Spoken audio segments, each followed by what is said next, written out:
Section 45 income from business, যে income গুলোকে আমরা ইনকাম ফ্রম বিজনেস হিসেবে কনসিডার করব। 46 special cases of income from business, যে কোনগুলোকে আমরা special case of income from business হিসেবে কনসিডার করব। আজকে আমরা এই জিনিসগুলো আবার একটু রিপিট করি।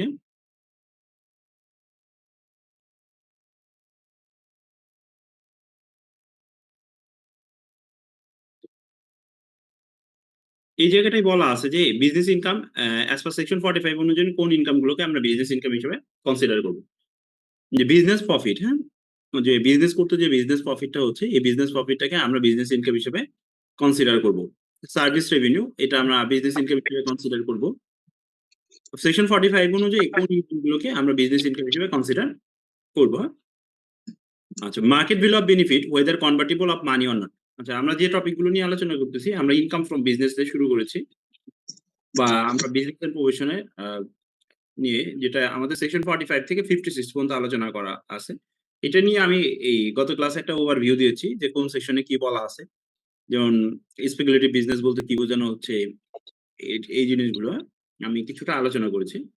আজকে আরেকটু ডেপথে চলে যাচ্ছি। আচ্ছা, business income as per section 45। আচ্ছা, দেখেন যে কোন ইনকাম গুলোকে আমরা বিজনেস ইনকাম হিসেবে কনসিডার করব। Market value of benefit weather convertible of money or not. যদি এরকম হয় যে কোনো একটা ক্লাবের মেম্বার বা ক্লাবের প্রেসিডেন্ট ক্লাবকে সে একটা ফ্লোর স্পেস লিখে দিয়েছে, তাহলে ওই যে ফ্লোর স্পেসের যে ভ্যালু, এই ভ্যালুটাই কি হবে, ক্লাবের ইনকাম হিসেবে কনসিডার হবে। এই জন্যই বলা হচ্ছে যে donation of flat. Management fee by management company, যেমন যারা ইস্যুইং কোম্পানি, যারা শেয়ার ইস্যু মানে ফান্ড রেজিং নিয়ে কাজ করে, তাদের জন্য ম্যানেজমেন্ট ফিটা হলো তাদের জন্য বিজনেস ইনকাম হিসেবে কনসিডার হবে। লিজিং কোম্পানির জন্য লিজ রেন্টালটা বিজনেস ইনকাম হিসেবে কনসিডার হবে। Realise foreign exchange gain, realise foreign exchange gain, foreign exchange gain কিন্তু আপনারা জানেন কিনা যে ফরেন এক্সচেঞ্জ গেইন হলো দুই ধরনের। আপনারা এটা একটু নোট ডাউন করে নিতে পারেন। প্রথমে ফরেন এক্সচেঞ্জ গেইনকে দুই ভাগে ভাগ করা হয় অ্যাজ পার আইএস 20 অনুযায়ী। আইএস 21 অনুযায়ী ফরেন এক্সচেঞ্জ গেইনকে দুই ভাগে ভাগ করা হয়। Types of foreign exchange gain.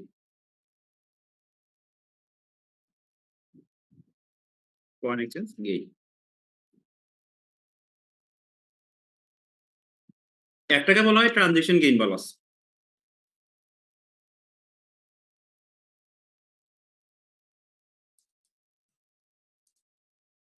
আরেকটাকে বলা হয় ট্রান্সলেশন গেইন বা loss.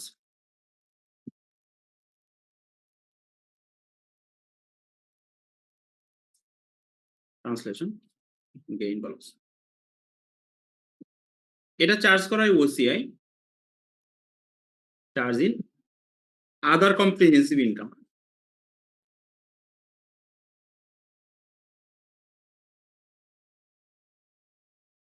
Charge in other comprehensive income and applicable in case of foreign subsidy। যদি আপনার যদি ফরেন সাবসিডি থাকে তাহলে এটা applicable।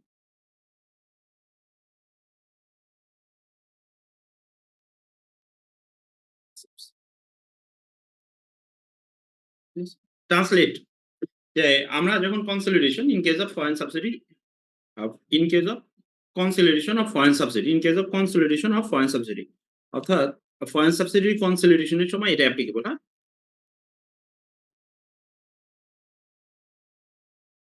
আর কনসলিডেটেড এফএস এর পরে বেস করে কিন্তু ইনকাম ট্যাক্স অথরিটি কি করে না, কনসলিডেটেড এফএস এর পরে বেস করে ইনকাম ট্যাক্স অথরিটি অ্যাসেসমেন্ট করে না। ঠিক আছে, কনসলিডেট মানে কি, যে আমি দুইটা কোম্পানি এফএস মিলে, দুইটা কোম্পানি এফএস মিলে আমি একটা এফএস প্রেজেন্ট করতেছি, দ্যাট ইজ কল্ড কনসলিডেশন। একটা কোম্পানি আরেকটা কোম্পানি মোর দেন যখন 50% শেয়ার হোল্ড করে, তখন আমরা দুইটা কোম্পানি এফএস মিলে কি করি, একটা কনসলিডেটেড এফএস তৈরি করি। ইনকাম ট্যাক্স অথরিটি যখন অ্যাসেসমেন্ট করবে, তখন ইন্ডিভিজুয়াল কোম্পানি ফিনান্সিয়াল স্টেটমেন্টের উপর বেস করে ইনকাম ট্যাক্স অথরিটি অ্যাসেসমেন্ট করবে। তার মানে ট্রান্সলেশন গেইন বা লস, এটা আপনি বলতে পারেন out of the scope of income tax, এটা ইনকাম ট্যাক্সের বাইরে। এবং ট্রান্সলেশন গেইন বা লসের পরে ট্যাক্সের কোনো ইম্প্যাক্ট নাই। আচ্ছা, ট্রানজাকশন গেইন বা লস, ট্রানজাকশন গেইন আবার লসটা যেটা আইএস 21 বলতেছে, এটা মুভেবল মনিটারি আইটেমস এর ক্ষেত্রে অ্যাপ্লিকেবল। ট্রানজাকশন গেইন বা লসটা কাদের ক্ষেত্রে অ্যাপ্লিকেবল এটা একটু জানা উচিত, হ্যাঁ? কারণ যারা প্রফেশনাল লেভেলে আছেন তাদের জন্য দিস ওয়ান ইজ ইম্পর্টেন্ট, হ্যাঁ? আচ্ছা। ট্রানজাকশন গেইন বা লসটা আইএস 21 বলতেছে this is applicable on monetary items. এটা অ্যাপ্লিকেবল কাদের ক্ষেত্রে? মনিটারি আইটেমের ক্ষেত্রে অ্যাপ্লিকেবল।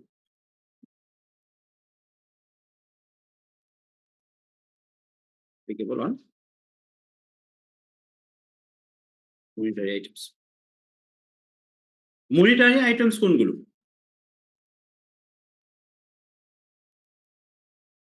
এর মানে আই হবে, হ্যাঁ? মনিটারি, মনিটারি আইটেম, হ্যাঁ? মনিটারি আইটেমস, হ্যাঁ? আচ্ছা, এটা অ্যাপ্লিকেবল হলো মনিটারি আইটেমস এর ক্ষেত্রে। এখন মনিটারি আইটেমস কোনগুলো?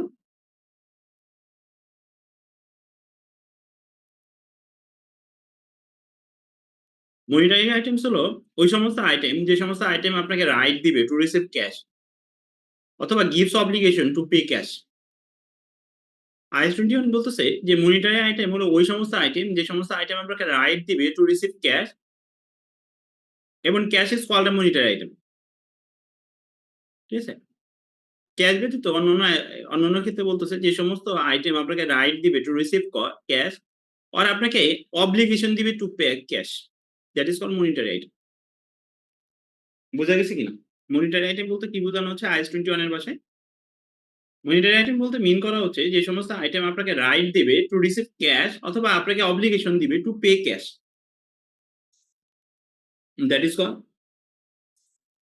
Monetary item. এখন এই ট্রানজাকশন গেইন বা loss applicable, this applicable on monetary items, IS 21 এর ভাষায়। এটা আবার দুই ধরনের। এই ট্রানজাকশন গেইন বা লসটা দুই ধরনের। একটা হলো রিয়ালাইজড গেইন বা লস। এটা আবার টু টাইপস। একটা হলো রিয়ালাইজড গেইন বা লস, একটা হলো আনরিয়ালাইজড গেইন বা লস।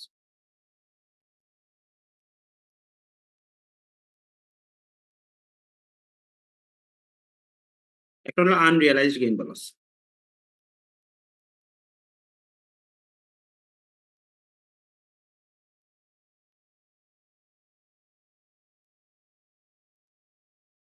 একটা কি রিয়ালাইজড গেইন বা লস, আর একটা হলো কি আনরিয়ালাইজড গেইন বা লস। ভাইয়া এটা কি বিজনেস ইনকাম? এটা বুঝতে পারতেছি না ভাইয়া, বিজনেস ইনকাম এটা পড়াচ্ছেন?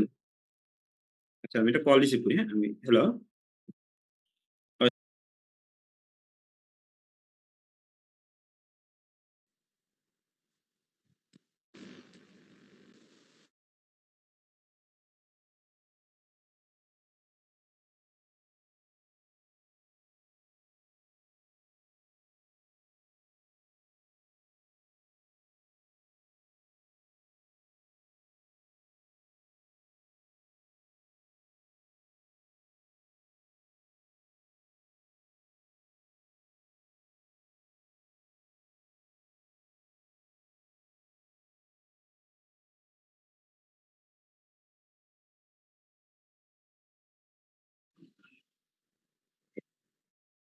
জি, রামপ্রসাদ ভাই। ভাইয়া বলছিলাম এটা কোন চ্যাপ্টার, বিজনেস ইনকাম? হ্যাঁ, আমরা income from business and profession, বুঝছেন? আপনাদের সিএ প্রফেশনাল লেভেলে দেখবেন income from business and profession থেকে একটা ম্যাথ আসে, হ্যাঁ? আমরা মানে এক্সাম যে এক্সামে যে সমস্ত এরিয়া থেকে কোশ্চেন আসে শুধুমাত্র ওই এরিয়া গুলোই কভার করব। আর কিছু, কিছু এরিয়া আপনাদেরকেই কভার করে নিতে হবে। ওকে। বুঝছেন? কারণ আপনার এই এরিয়া থেকে কোশ্চেন আসে। তো এইজন্য এই এরিয়াটা আমি আলোচনা করতেছি। ইভেন একটা জিনিস মাইন্ডে রাখবেন, আপনাদের কর্পোরেট ট্যাক্স, ইন্ডিভিজুয়াল ট্যাক্স এগুলো থেকে কোশ্চেন আসার সম্ভাবনা আছে। যে আপনাকে কিছু ইনফরমেশন দিয়ে বলল prepare corporate tax return. Prepare competition income in case of corporate tax return. দেখবেন এবার ইনকাম ট্যাক্সের সম্ভবত 173 না 174 এ একটা বলা আছে যে আপনি যখন রিটার্ন সাবমিট করবেন, এই রিটার্ন সাবমিটের সাথে আপনাকে একটা কম্পিটিশন শীট দিতে হবে। যে আপনি নেট প্রফিট থেকে ট্যাক্সেবল ইনকাম কিভাবে ডিটারমাইন করলেন, এটার জন্য আপনাকে কি করতে হবে? রিটার্নের সাথে একটা কম্পিটিশন শীট জমা দিতে হবে। যেটা ইনকাম ট্যাক্স অ্যাক্টে ক্লিয়ারলি বলে দিছে। আচ্ছা, আমরা এই যে ফরেন এক্সচেঞ্জ গেইন, এই ফরেন এক্সচেঞ্জ গেইনটা দুই ধরনের, একটা রিয়ালাইজড গেইন বা লস, আর একটা হলো কি আনরিয়ালাইজড গেইন বা লস। এখন আমরা এটাই দেখবো যে রিয়ালাইজড গেইন বা লস কখন অ্যারাইজ হচ্ছে এবং আনরিয়ালাইজড গেইন বা লসটা কখন অ্যারাইজ হচ্ছে, হ্যাঁ? ঠিক আছে? এবং এই রিয়ালাইজড গেইন বা লস, আনরিয়ালাইজড গেইন বা লস আইএস অনুযায়ী এই দুইটাই পিএল এ চার্জ করা হয়। যদি গেইন হয় এটা আদার ইনকাম বা নন অপারেটিং ইনকাম হিসেবে চার্জ করা হয়, আর যদি লস হয় তখন এটা অ্যাডমিনিস্ট্রেটিভ এক্সপেন্সে চার্জ করা হয়। গেইন হলে রিয়ালাইজড গেইন বা আনরিয়ালাইজড গেইন হলে কোথায় চার্জ করা হয়? আদার ইনকাম বা নন অপারেটিং ইনকাম, এবং লস হইলে বলা হচ্ছে এটা অ্যাডমিনিস্ট্রেটিভ এক্সপেন্সে চার্জ করা হয়। আচ্ছা, রিয়ালাইজড গেইন এর ক্ষেত্রে বলতেছে এটা tax impact, there is a tax impact on realized gain or loss, there is a tax impact। Realised gain এর ক্ষেত্রে কি থাকবে? ট্যাক্স ইমপ্যাক্ট থাকবে। মানে আপনার গেইন হলে আপনাকে ট্যাক্স দিতে হবে, আর আপনার যদি লস হয় লসটা আপনি অ্যালাউবল ডিডাকশন হিসেবে কি করতে পারবেন? ক্লেম করতে পারবেন। আনরিয়ালাইজড গেইন বা লসের ক্ষেত্রে বলতেছে there is no tax impact, মানে আপনার যদি আনরিয়ালাইজড গেইন হয় আপনাকে কোনো ট্যাক্স দিতে হবে না, there is no tax impact.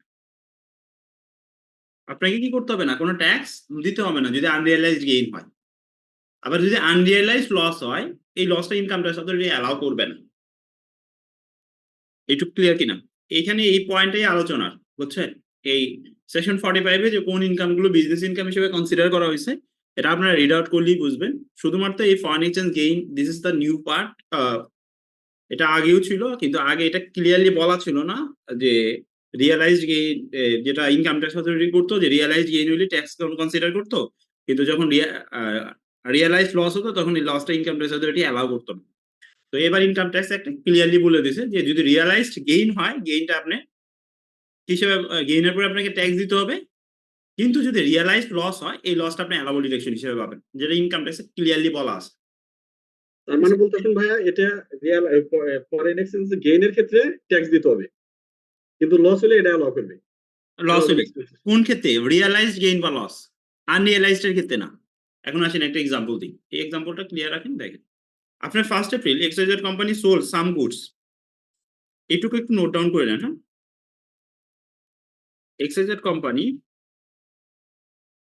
Sold some goods at $1,000 one edit on 1st April 2024 or 2023। জানেন কি দিবেন? XYZ company sold some goods at $1,000 on April 1st April 2023, বাকি দিয়ে বিক্রি করছে। আপনি জানান কি দিবেন? রিসিভেবল ডেবিট সেলস ক্রেডিট, এই তো জানেন এটা, এই জার্নালটি দিবেন না? রিসিভেবল কে ডেবিট করবেন, সেলস কে কি করবেন? ক্রেডিট করবেন না? Receivable debit sales credit. এবার পরিপত্রতে কিন্তু realised gain and realised gain নিয়ে বেশ কয়েকটা এক্সাম্পল আছে পরিপত্রতে। তাহলে আমরা রিসিভেবল কে ডেবিট করব, সেলস কে ক্রেডিট করব। কত? ওই দিনের এক্সচেঞ্জ রেট, ওই দিনের এক্সচেঞ্জ রেট যদি আমরা 110 করে ধরি কত আসে? এই পরিমাণ টাকা রিসিভেবল হিসেবে ক্রেডিট করব না? এই পরিমাণ টাকা রিসিভেবল হিসেবে ক্রেডিট করব।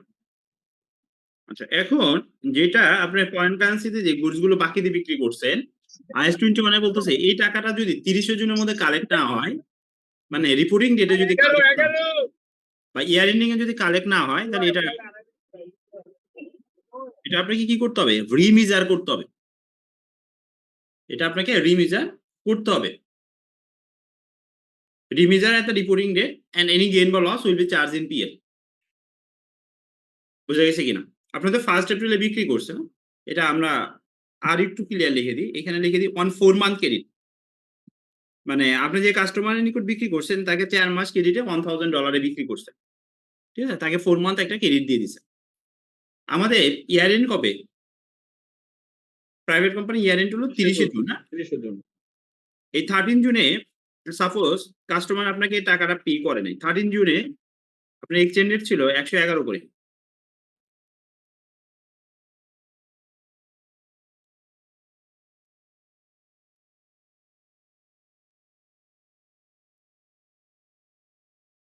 Exchange 181 per dollar. ঠিক আছে? এইখানে দেখবেন একটা মেজারমেন্টের মেথড বলা হয় that is called current cost. Current কস্টের কনসেপ্টটা ইউজ করা হয়। ঠিক আছে?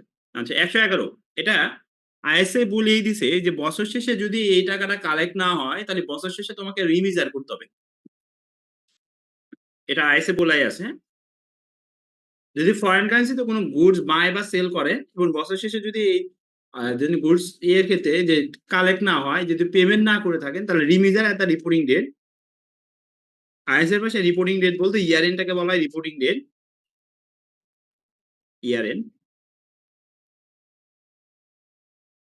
And any gain or loss will be charged in PL.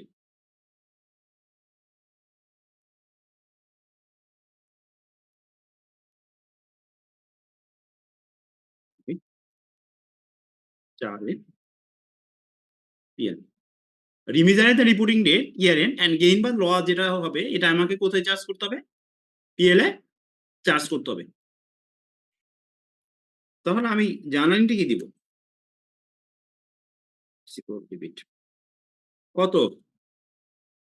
1000। রিমেজারমেন্ট gain credit. এখন এই যে রিমেজারমেন্ট গেইন, এই রিমেজারমেন্ট গেইনের পরে ট্যাক্স দিতে হবে কি হবে না?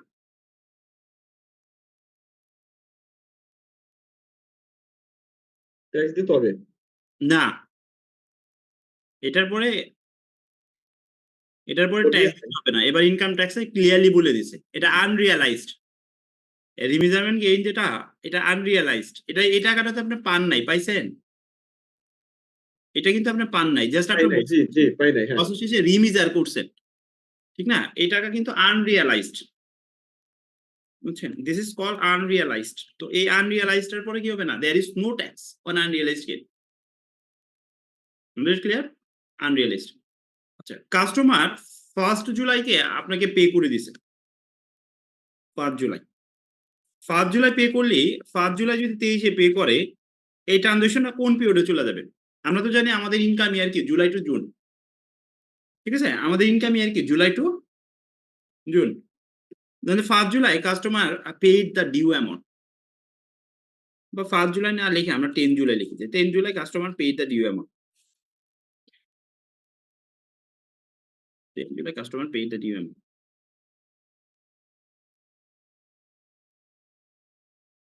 এবং ওই সময় এক্সচেঞ্জ রেট ছিল, ওই সময় এক্সচেঞ্জ রেট ছিল 112 করে। এক্সচেঞ্জ রেট কত? 112 করে।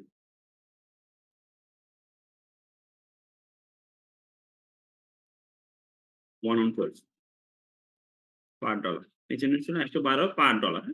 তাহলে সেক্ষেত্রে আপনি জার্নালিটি কি দিবেন? সেক্ষেত্রে আমরা জার্নালিটি দিব, রিসিভেবলকে ডেবিট করব 1 on 2, না সরি, ক্যাশ ডেবিট। কারণ আপনি তো এখন ক্যাশ বা ব্যাংক না, ব্যাংক ডেবিট। কত পাচ্ছেন? 112 করে। 112 ইনটু 1,12,000। আপনার রিসিভেবল ছিল কত? খেয়াল করে দেখেন তো রিসিভেবল ছিল কত? রিসিভেবল ছিল হচ্ছে 1,11,000। 1,11,000। 1,000 টাকা বাড়ছে।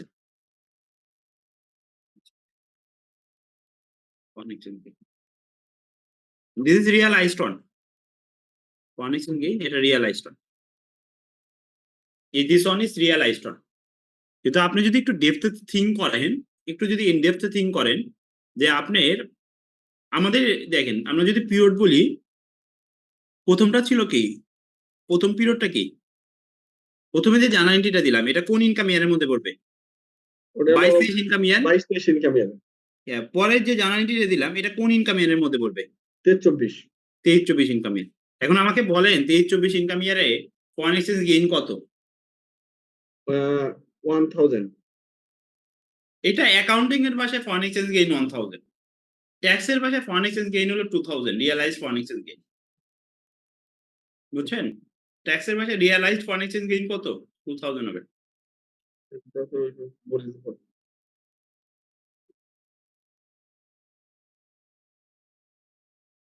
আপনি একটু ডেপথ চিন্তা করেন দেখবেন বের হয়ে যাবে। কারণ আপনি যদি এটা রিমিজার না করতেন তাহলে এখানে কত করে থাকতো? 110 করে থাকতো। ঠিক না? তাহলে সেক্ষেত্রে ফরেন এক্সচেঞ্জ গেইন হইতো কত? 2000। ওটা আপনি আনরিয়ালাইজড গেইন লিখছেন দেখে এখন এখানে 1000 হলো রিয়ালাইজড হচ্ছে। কিন্তু আলটিমেটলি কিন্তু আপনার ফরেন এক্সচেঞ্জ গেইন কত? 2000। ক্লিয়ার কিনা? ভাই একটা কোশ্চেন, তাহলে কি আমি তো সেলস রে রিকগনাইজ করছিলাম 1,10,000 টাকা, আবার হুম। ওই বছর ইয়ার এন্ডে আমি রিমেজারমেন্ট করলাম 1,000 টাকা। হ্যাঁ, ওইটা আইএস বলেই দিছে, এটা আপনাকে করতে আচ্ছা, হবে, আইএস তাহলে ফলো করে এটা পরবর্তী করতে হবে। বছর যত আমার আলটিমেটলি কি গেইন হচ্ছে কি বলতেছেন 2,000 টাকা? হ্যাঁ, গেইন হবে না 2000 1,000 টাকা টাকা? ট্যাক্স আমার তো পার্সপেক্টিভ। আমার তো ভাই, আমার তো রেকর্ড হবে বুকে 1,000 টাকা 1000 টাকায় রেকর্ড হবে। রেকর্ড হবে, বাট হচ্ছে আমার ট্যাক্স দিতে হবে 2,000 টাকার উপর নাকি? হ্যাঁ, 2000 টাকার পর। মানে আপনি যদি ট্রু প্র্যাকটিস করেন তাহলে জি। আপনাকে 2000 টাকার পরে ট্যাক্স দিতে হবে। বুঝছেন? যদি ট্রু প্র্যাকটিস করেন। ঠিক আছে? আচ্ছা, এই পর্যন্ত ক্লিয়ার না? আচ্ছা, এই জায়গাটায় এই সেকশন 45 এ এই টপিকটাই ছিল ফরেন এক্সচেঞ্জ গেইন, এবং এটা নিয়ে মোটামুটি একটু আলোচনা করতে হয় বেশি। কারণ this one is new topic, হ্যাঁ? আচ্ছা। তো কোন ইনকাম একটা গুলো? প্রশ্ন ছিল। জি, আপু বলুন। আচ্ছা, আমি এই যে রিয়েলাইজ 2000 এর উপর যে ট্যাক্সটা দিব, এটা কি 22-23 এ দিব নাকি 23-24 মানে 5 জুলাই 23-24 যেহেতু, এ দিব। তার মানে আমার। আচ্ছা 23-24 এ। আচ্ছা 22-23 এ দিব না তো। 22-23 এ তো আমার রিয়ালাইজড হয় নাই। যে বছর রিয়ালাইজড হইছে ওই বছর দিব। 23-24 এ। এটা কিন্তু one of the toughest issue, হ্যাঁ? মানে এটা ইনকাম ট্যাক্স অথরিটির পক্ষে ধরাটা অসম্ভব। এবং পরিপত্রতে একটা মজার ইস্যু হলো যেটা দেখবেন যে, যেমন আইএস 21 বলতেছে যে মনিটারি আইটেমের ক্ষেত্রে হলো আপনি হয়, হ্যাঁ? In case of monetary item মানে এই ফরেন এক্সচেঞ্জ গেইন বা লস টা অ্যাপ্লিকেবল। নন মনিটারি আইটেমের ক্ষেত্রে this loss will not be applicable. ঠিক আছে? যেমন সাপোজ আপনার কোম্পানি ইউকে তে একটা জমি পারচেজ করছে। সাপোজ আপনার কোম্পানি ইউকে তে একটা ল্যান্ড পারচেজ করছে। ল্যান্ড, ঠিক আছে? তো ল্যান্ড পারচেজ করছে, আর আপনি কি জার্নালিটি পাস করবেন? এবং অলরেডি পেইড। ঠিক আছে? Already paid. ধরেন যে 1,00,000 পাউন্ড দিয়ে দিছে। ঠিক আছে? তাহলে আপনি জার্নাল এন্ট্রি পাস করবেন কি? ল্যান্ড ডেবিট ব্যাংক ক্রেডিট, না? এই তো জার্নাল এন্ট্রি দিবেন, না? Land debit bank credit. Land is called non monetary item. Land is called non monetary item. তো এই ল্যান্ডের ক্ষেত্রে আপনি তো রেকর্ড করে ফেলছেন। এই ল্যান্ড কিন্তু বছর শেষে আর কি করা যাবে না? আইএস 21 এর ভাষায় বছর শেষে এটা রিমিজার করা যাবে না। বুঝছেন? আইএস 21 এর ভাষায় বছর শেষে এটা কি করা যাবে না? রিমিজার করা যাবে না। আপনি যদি রিভ্যালুয়েশন মডেল ফলো করেন তাহলে এটা আপনার অ্যাপ্লিকেবল হবে। রিভ্যালুয়েশন গেইন বা লস অ্যাপ্লিকেবল হবে। কিন্তু এই ল্যান্ডের ক্ষেত্রে কি হবে না? রিমেজারমেন্ট গেইন বা লস অ্যাপ্লিকেবল হবে না 21 এর ভাষায়, হ্যাঁ? এটা পরিবর্ততে দেখবেন যে ল্যান্ডের ক্ষেত্রেও কিন্তু রিমেজারমেন্ট গেইন বা লস কনসিডার করা হয়েছে, যেটা আইএস 21 এর সাথে কন্ট্রাডিক্ট। বুঝা গেছে কিনা? হ্যাঁ, এটা তো আমি যখন পারচেজ করতেছি সাথে সাথে আমি পেমেন্ট করে দিচ্ছি, তাহলে কি এটা রিমেজারমেন্ট কেন না, আসবে? এটা হবে না। ওই যে যেটা আপনি বললেন, এটা কিন্তু দেখবেন যে পরিবর্ততে এটাই করা আছে। এটা রিমিজার হবে না। রিমিজার হবে কোনটা? আপনার যদি রিসিভেবল থাকে, পেয়েবল থাকে তাহলে পেবল এটা থাকে, জি, রিমিজার হবে। এই ক্ষেত্রে আচ্ছা। বুঝছেন? রিসিভেবল, পেয়েবল এগুলো থাকলে আপনার রিমিজার হবে। ঠিক আছে? আপনি ফরেন লোন নিছেন। খেয়াল করেন, আপনি ফরেন লোন নিছেন। তাহলে ফরেন লোনের এগেইনস্টে আপনাকে ইন্টারেস্ট পে করতে হবে না? জি। ইন্টারেস্ট পে করতে হবে। তাহলে আপনি ইয়ার এন্ডিং এ আপনি জানাল দিবেন ইন্টারেস্ট পেয়েবল ডেবিট। ঠিক আছে? ইন্টারেস্ট পেয়েবল ধরুন যে হয়তোবা আপনি এপ্রিল মাসে জার্নাল পে করছেন। কিন্তু আপনি এটা 30 শে জুনে দেন নাই। তাহলে 30 শে জুনে আপনাকে কি করতে হবে? রিমিজার করতে হবে না? হুম। রিমিজার তো এটা বলতেছেন। ঠিক আছে? তো পেয়েবল, রিসিভেবল এগুলোর ক্ষেত্রে আপনার রিমিজারমেন্ট এর ইস্যুটা আসবে। ঠিক আছে? আচ্ছা ভাইয়া, এই পেবল এর ক্ষেত্রে তো আর কোনো গেইন বা লস হ্যাঁ, এখানে কি আসবে, আসবে? আসবে। পেয়েবল এর ক্ষেত্রেও আসবে। এটা তো আমরা সেলস এর পার্সপেক্টিভ, এটা পারচেজ এর পার্সপেক্টিভ এ ধরেন না। উল্টায়া যাবে। উল্টা হয়ে যাবে। কিতে পারচেজ করছেন, উল্টায়া যাবে, রিভার্স হয়ে যাবে। আসবে না তার কেন? মানে এই ক্ষেত্রেও তার মানে একই কথা হচ্ছে, এখানেও ট্যাক্স আসতে পারে যদি গেইন আসে। হ্যাঁ, এটা গেইন আসলে ট্যাক্স, আর লস হইলেই আপনি দেওয়া আনরিয়ালাইজড যাবে। লস হইলে লস্ট ইনকাম ট্যাক্স এটা অ্যালাও করবে না। ওকে। A21 এর অ্যাপ্লিকেশনটা হলো কি বাস্তবে আমরা কম পেয়ে থাকি, হ্যাঁ? কিন্তু এটা নন কমপ্লায়েন্স টাই আমরা বেশি দেখি। বুঝছেন? কিন্তু এটা অ্যাকচুয়ালি মানে না জানার কারণে কোম্পানিগুলো এভাবে কমপ্লায়েন্স করতে পারতেছে না, হ্যাঁ? 21 এ। আচ্ছা। আচ্ছা, 46 এ না special area special special business income নিয়ে বলা আছে, বুঝছেন? সেকশন 46 এ। আচ্ছা, এটার একটা ডেফিনিশন এটা নেট থেকে কালেক্ট করা হইছে যে আমাদের স্পেশাল বিজনেস ইনকাম বলতে কি বোঝানো হচ্ছে? ঠিক আছে? বিজনেস ইনকামটাই তো বিজনেস ইনকাম, না? যে ইনকাম গুলো আপনি গুডস বাই বা সেল এর মাধ্যমে জেনারেট করতেছেন, দ্যাট ইস কল্ড কি বিজনেস ইনকাম, না? এগুলি তো, না? বা আপনি অর্ডিনারি এক্টিভিটিস এর মাধ্যমে যে ইনকামটা জেনারেট করতেছেন এটাই তো আপনার ইনকাম। আপনার বিজনেস থেকে অর্ডিনারি এক্টিভিটিস, আপনার বিজনেসের অর্ডিনারি এক্টিভিটিস থেকে যে ইনকামটা জেনারেট করতেছেন সেটাই তো আপনার বিজনেস ইনকাম। যেমন অডিট ফার্ম এর বিজনেস ইনকাম কি? অডিট ফি, না? অডিট ফি তারপরে আমরা যদি ট্যাক্সের কাজ করে থাকি ট্যাক্স কনসালটেন্সি ফি না, এইগুলোই তো না? আরজেসির কাছ থেকে করতে থাকলে আরজেসি কনসালটেন্সি ফি, ইন্টারনাল অডিট করতে ইন্টারনাল অডিট ফি, এগুলোই তো বিজনেস ইনকাম। আচ্ছা, special areas of business income বলা হচ্ছে, দেখেন এখানে একটা ডেফিনিশন, খুব সুন্দর একটা ডেফিনিশন দেয়া আছে। Special areas of business income refer to specific types or categories of income, specific types or categories of income that may require unique consideration strategies for income tax authority. Income tax authority unique consideration বা স্ট্র্যাটেজির কারণে এইটাকে income হিসেবে, special business income হিসেবে consider করা হচ্ছে। বোঝা গেছে কিনা? মানে অ্যাকাউন্টিং স্ট্যান্ডার্ডের ভাষায় হয়তোবা এটা বিজনেস ইনকাম না, কিন্তু ইনকাম ট্যাক্স অথরিটি ইউনিক কনসিডারেশনের কারণে this are call business income. আচ্ছা, আমরা এইগুলোই দেখি যে এইগুলো কি বলা আছে সেকশন 46। হ্যাঁ, এটা বোঝা গেছে কিনা? স্পেশাল বিজনেস ইনকাম জিনিসটা কি, যেটা অ্যাকাউন্টিং এর ভাষায় এটা হয়তো বা বিজনেস ইনকাম নাও, বিজনেস ইনকাম না, কিন্তু tax authority, income tax authority special কনসিডারেশনের কারণে this are called business income. যেমন কি দেখেন, সেল অফ এক্সপোর্ট কোটা, এটা আসতে পারে সেল অফ এক্সপোর্ট কোটা। কোটা বলতে লাইসেন্সকে মিন করা হচ্ছে যে এই কোটা সেল করে যদি আপনি কোনো অ্যামাউন্ট পেয়ে থাকেন, ঠিক আছে, এটা পার্সিয়াল অ্যামাউন্ট বা full amount, whatever the amount, it will be consider as income. এখানে কিন্তু আর কনসিডার করা হবে না যে আপনার কোটা কিনছেন কত দিয়ে, সেল করছেন মানে এখানে কি কোটা কিনছেন হয়তো বা 5 কোটি টাকা দিয়ে, সেল করছেন 2 কোটি টাকা, তাহলে 3 কোটি টাকা কি লস, এই জিনিস বিবেচনা আনা হবে না। আপনার কোটা বিক্রি করে যাই পাইছেন, আংশিক, পার্সিয়াল বা ফুল যাই পান না কেন, this is consider as income. বোঝা গেছে কিনা? সেল অফ এক্সপেক্ট কোটার কি একটা ভ্যালু থাকে না যে 10% এরকম? ভ্যালু থাকুক, এখন এবার একটা ক্লিয়ারলি বলে দিছে যে আপনি এক্সপোর্ট কোটা, ধরেন যে আপনি এক্সপোর্ট কোটা হয়তো বা ইনিশিয়ালি স্টেজে একটা পারচেজ করছেন 5 কোটি টাকা দিয়ে, এখন এই কোটাটা আপনার কাছে বিক্রি করেছি 1 কোটি টাকা, ঠিক আছে, ইউজ করার কিছুদিন পরে, ইউজ করার 4-5 বছর পরে আমি এটা বিক্রি করে দিছি, এই 1 কোটি টাকা will be consider as income. বুঝছেন? যেমন অ্যাসেটের ক্ষেত্রে আমরা কি করি, অ্যাসেটের ক্ষেত্রে কম্পারিজন করে দেখি যে অ্যাসেটের রিটেন ডাউন ভ্যালু কত ছিল, না এইভাবে আমরা কম্পারিজন করে দেখি না, কিন্তু এইটাকে ডিরেক্টলি বলতেছে this is consider as income. আপনি বিক্রি করে যাই পাবেন তাই ইনকাম। ক্লিয়ার কিনা দেখেন? জি বলেন। হ্যালো, কোনো আজ করবেন কেউ কোশ্চেন? আচ্ছা, the first one is okay. আচ্ছা, revenue gain from sale of asset. আচ্ছা, এই দুইটা কাছাকাছি, revenue gain from insurance claim and salvage value and revenue gain from sale of asset। আচ্ছা, এটার কনসেপ্টটা এরকম, ট্যাক্সের রেভিনিউ গেইনটা একটু খেয়াল করবেন। এটা আপনাদের যারা প্রফেশনাল লেভেলে আছেন এটা একটু ইন ডেপথ একটু চিন্তা করতে হবে। ধরেন একটা অ্যাসেটের আমরা যদি ধরি, একটা অ্যাসেটের কস্ট হলো 1000,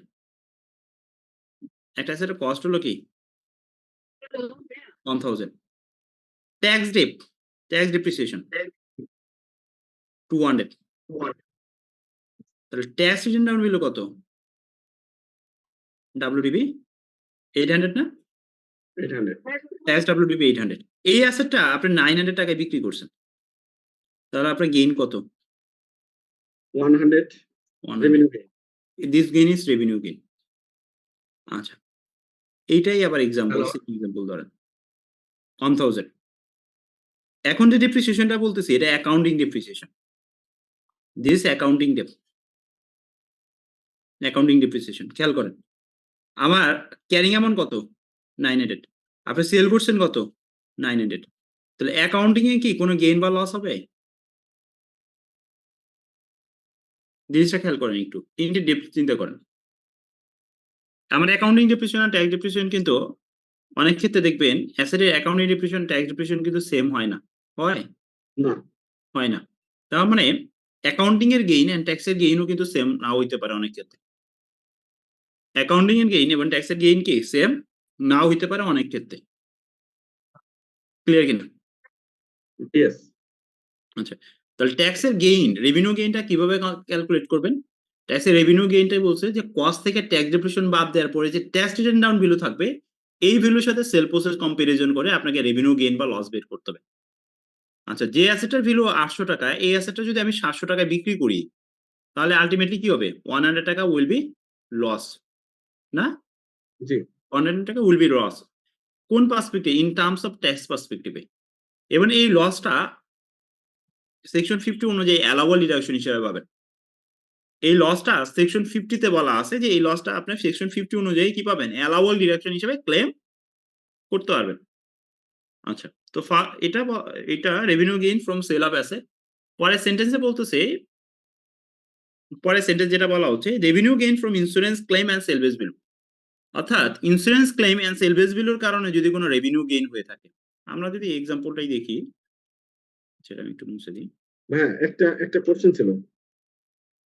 এখানে আবার কি কোয়েশ্চেন করবেন? জি বলেন। ওই যে অ্যাকাউন্টিং যে ডিপ্রিসিয়েশন এর কথা বলেন, এটার সাথে তো কোনো বিষয় আসবে না নাকি? আমরা তো অ্যাকাউন্টিং সবসময় অ্যাকা- আমরা না, তো এটা সবসময় কোশ্চেন গুলোতে অনেক সময় কি দেখবেন, অনেক কোশ্চেন গুলোতে যেমন বিশেষ করে ট্যাক্স এর অনেকগুলো কোশ্চেন গুলোতে ধরেন একটা অ্যাসেটের কস্ট ছিল 1000। দেখেন কোশ্চেন গুলো এরকমও থাকে। একটা অ্যাসেটের কস্ট ছিল 1000, হ্যাঁ? এই অ্যাসেটের carrying amount say for example 900 টাকা। ঠিক আছে? ট্যাক্স রিটার্ন ডাউন বিল 800 টাকা। ম্যাথ ইনফরমেশন দিয়েছে। ট্যাক্স রিটার্ন ডাউন 800 টাকা। এই অ্যাসেটটা সেল করা হয়েছে 900 টাকায়। ঠিক আছে? এই অ্যাসেটটা সেল করা হয়েছে 900 টাকায়। অ্যাকাউন্টিং এ মানে ফিন্যান্সিয়াল স্টেটমেন্টে মানে এই অ্যাসেটটা বিক্রি করে যে গেইন হইছে, এই গেইনটা ফিন্যান্সিয়াল স্টেটমেন্টে রিফ্লেক্ট হয় নাই। কোশ্চেন করানো হয়নি। মানে সেন্টেন্সটা এরকম বলা আছে যে এই গেইনটা কি হয় নাই? ফিন্যান্সিয়াল স্টেটমেন্টে রিফ্লেক্ট হয় নাই। ফিন্যান্সিয়াল স্টেটমেন্ট কি রিফ্লেক্ট হবে? না, হবেও না। ঠিক আছে? তাহলে আমাকে এই অ্যাসেটের উপরে আমাকে কি করতে হবে? গেইন বের করতে হবে। ইন টার্মস অফ কি? ট্যাক্স পার্সপেক্টিভে গেইন বের করতে হবে। ট্যাক্স পারপোজে আমার গেইনটা বের করতে হবে, তাই তো? হ্যাঁ, গেইন বের করতে হবে। কারণ এই অ্যাসেটের ক্ষেত্রে কিন্তু অ্যাকাউন্টিং গেইন হবে না। কি হবে? হ্যাঁ, ট্যাক্স সেটাই, গেইন। ঠিক আছে। আচ্ছা, ওকে, এই ক্লিয়ার। গেইনটা রেভিনিউ গেইনটা ইন্স্যুরেন্স ক্লেম অ্যান্ড সেলভেজ ভ্যালুর কারণেও হইতে পারে। অর্থাৎ কোন অ্যাসেটের ক্ষেত্রে যদি ইন্স্যুরেন্স করা থাকে এবং ওই ইন্স্যুরেন্সের কারণে যদি আপনি কোনো insurance claim and salvage value পেয়ে থাকেন, যেমন আমার একটা অ্যাসেট 1000 টাকা কস্ট, এই অ্যাসেটটা আগুনে পুড়ে গেছে কিন্তু এটা ইন্স্যুরেন্স করা ছিল দেখে আমি 700 টাকা ইন্স্যুরেন্স ক্লেম পেয়েছি এবং এই অ্যাসেটটা বিক্রি করে আমি 200 টাকা পেয়েছি। আচ্ছা, আমরা এটা তো কি বললাম? আচ্ছা, এটা অ্যাসেটের কস্ট 800 টাকা কিন্তু এটা রিটেন ডাউন ভ্যালু ছিল কস্ট হলো 1000 ইন্টু রিটেন ডাউন ভ্যালু ছিল কত? 800, হ্যাঁ? এই অ্যাসেটটা ইন্স্যুরেন্স করা ছিল, এই অ্যাসেটটা আগুনে পুড়ে গেছে। তো ইন্স্যুরেন্স করার কারণে আমি ইন্স্যুরেন্স ক্লেম পেয়েছি 700 এবং সেলভেজ পেয়েছি 200। তাহলে টোটাল পেয়েছি কত? 900। আর আমার রিটেন ডাউন ভ্যালু কত? 800। দ্যাট মিনস আমার গেইন কত?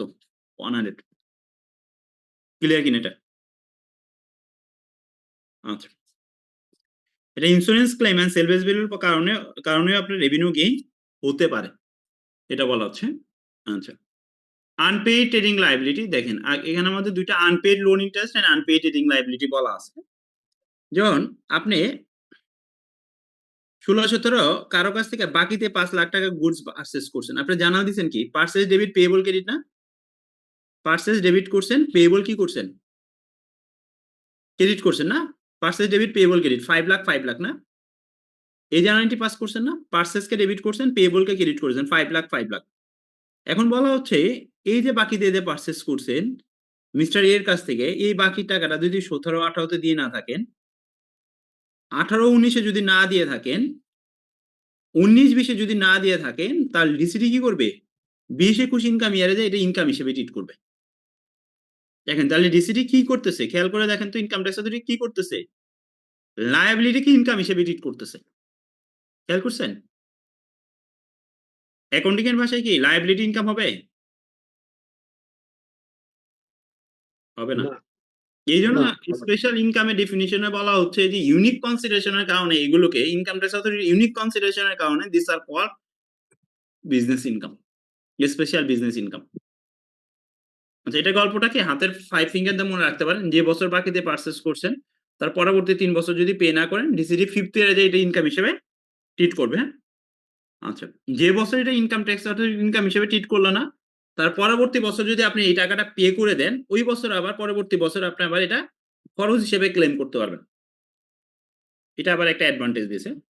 ধরেন আমাদের কি করলো? 20-21 এটা ডিসিডি ইনকাম হিসেবে ট্রিট করলো না, 20-21 ডিসিডি এটা ইনকাম হিসেবে ট্রিট করলো না, 20-21 ডিসিডি এটা ইনকাম হিসেবে ট্রিট করলো। কিন্তু আপনার যদি এই বাকি টাকাটা 21-22 পে করে দেন না, তখন এই টাকাটা আবার কি করবেন, আপনি খরচ হিসেবে ক্লেম করতে পারবেন। বুঝা গেছে? এটা আপনি আবার কি করতে পারবেন, খরচ হিসেবে ক্লেম করতে পারবেন। ক্লিয়ার কিনা দেখ? আচ্ছা আচ্ছা, আনপেইড ট্রেডিং লায়াবিলিটির মতো আনপেইড লোন ইন্টারেস্টটাও সেম। যে আপনি যদি লোন নিয়ে থাকেন এবং লোন নিয়ে যদি লোন ইন্টারেস্ট পে না করেন, আপনার 16-17 ইনকাম ইয়ারে লোন নিছেন, 16-17 ইনকাম ইয়ারে লোন নিছেন, হ্যাঁ 16-17 ইনকাম ইয়ারে লোন নিছেন 1 কোটি টাকা। এই 1 কোটি টাকার পরে আপনার লোন ইন্টারেস্ট আসছে ধরেন যে 10 লাখ টাকা, আমরা 10% লোন ইন্টারেস্ট দিলাম, 10 লাখ টাকা লোন ইন্টারেস্ট আসছে। তাহলে এই লোন ইন্টারেস্টটা কি পিএলএফ খরচ হিসেবে চার্জ করছেন না? আমরা জানাল দিই কি interest expense debit, interest payable credit. Correct. আচ্ছা 16-17 তে 1 কোটি 10 লাখ টাকা। এখন এই লোনটা 17-18 তে পে করেন নাই, 18-19 এও পে করেন নাই, 19-20 এও আপনি কি করেন নাই, পে করেন নাই। তাহলে ডিসিডি 20-21 এ যে কি করবে, Income shorted. ইনকাম হিসেবে ট্রিট করবে। কোন বছরের? এই 16-17 ইয়ারে এই ইন্টারেস্টটা। যেমন 17-18 তেও ধরেন যে সে ফর এক্সাম্পল 9 লাখ টাকা ইন্টারেস্ট আসছে।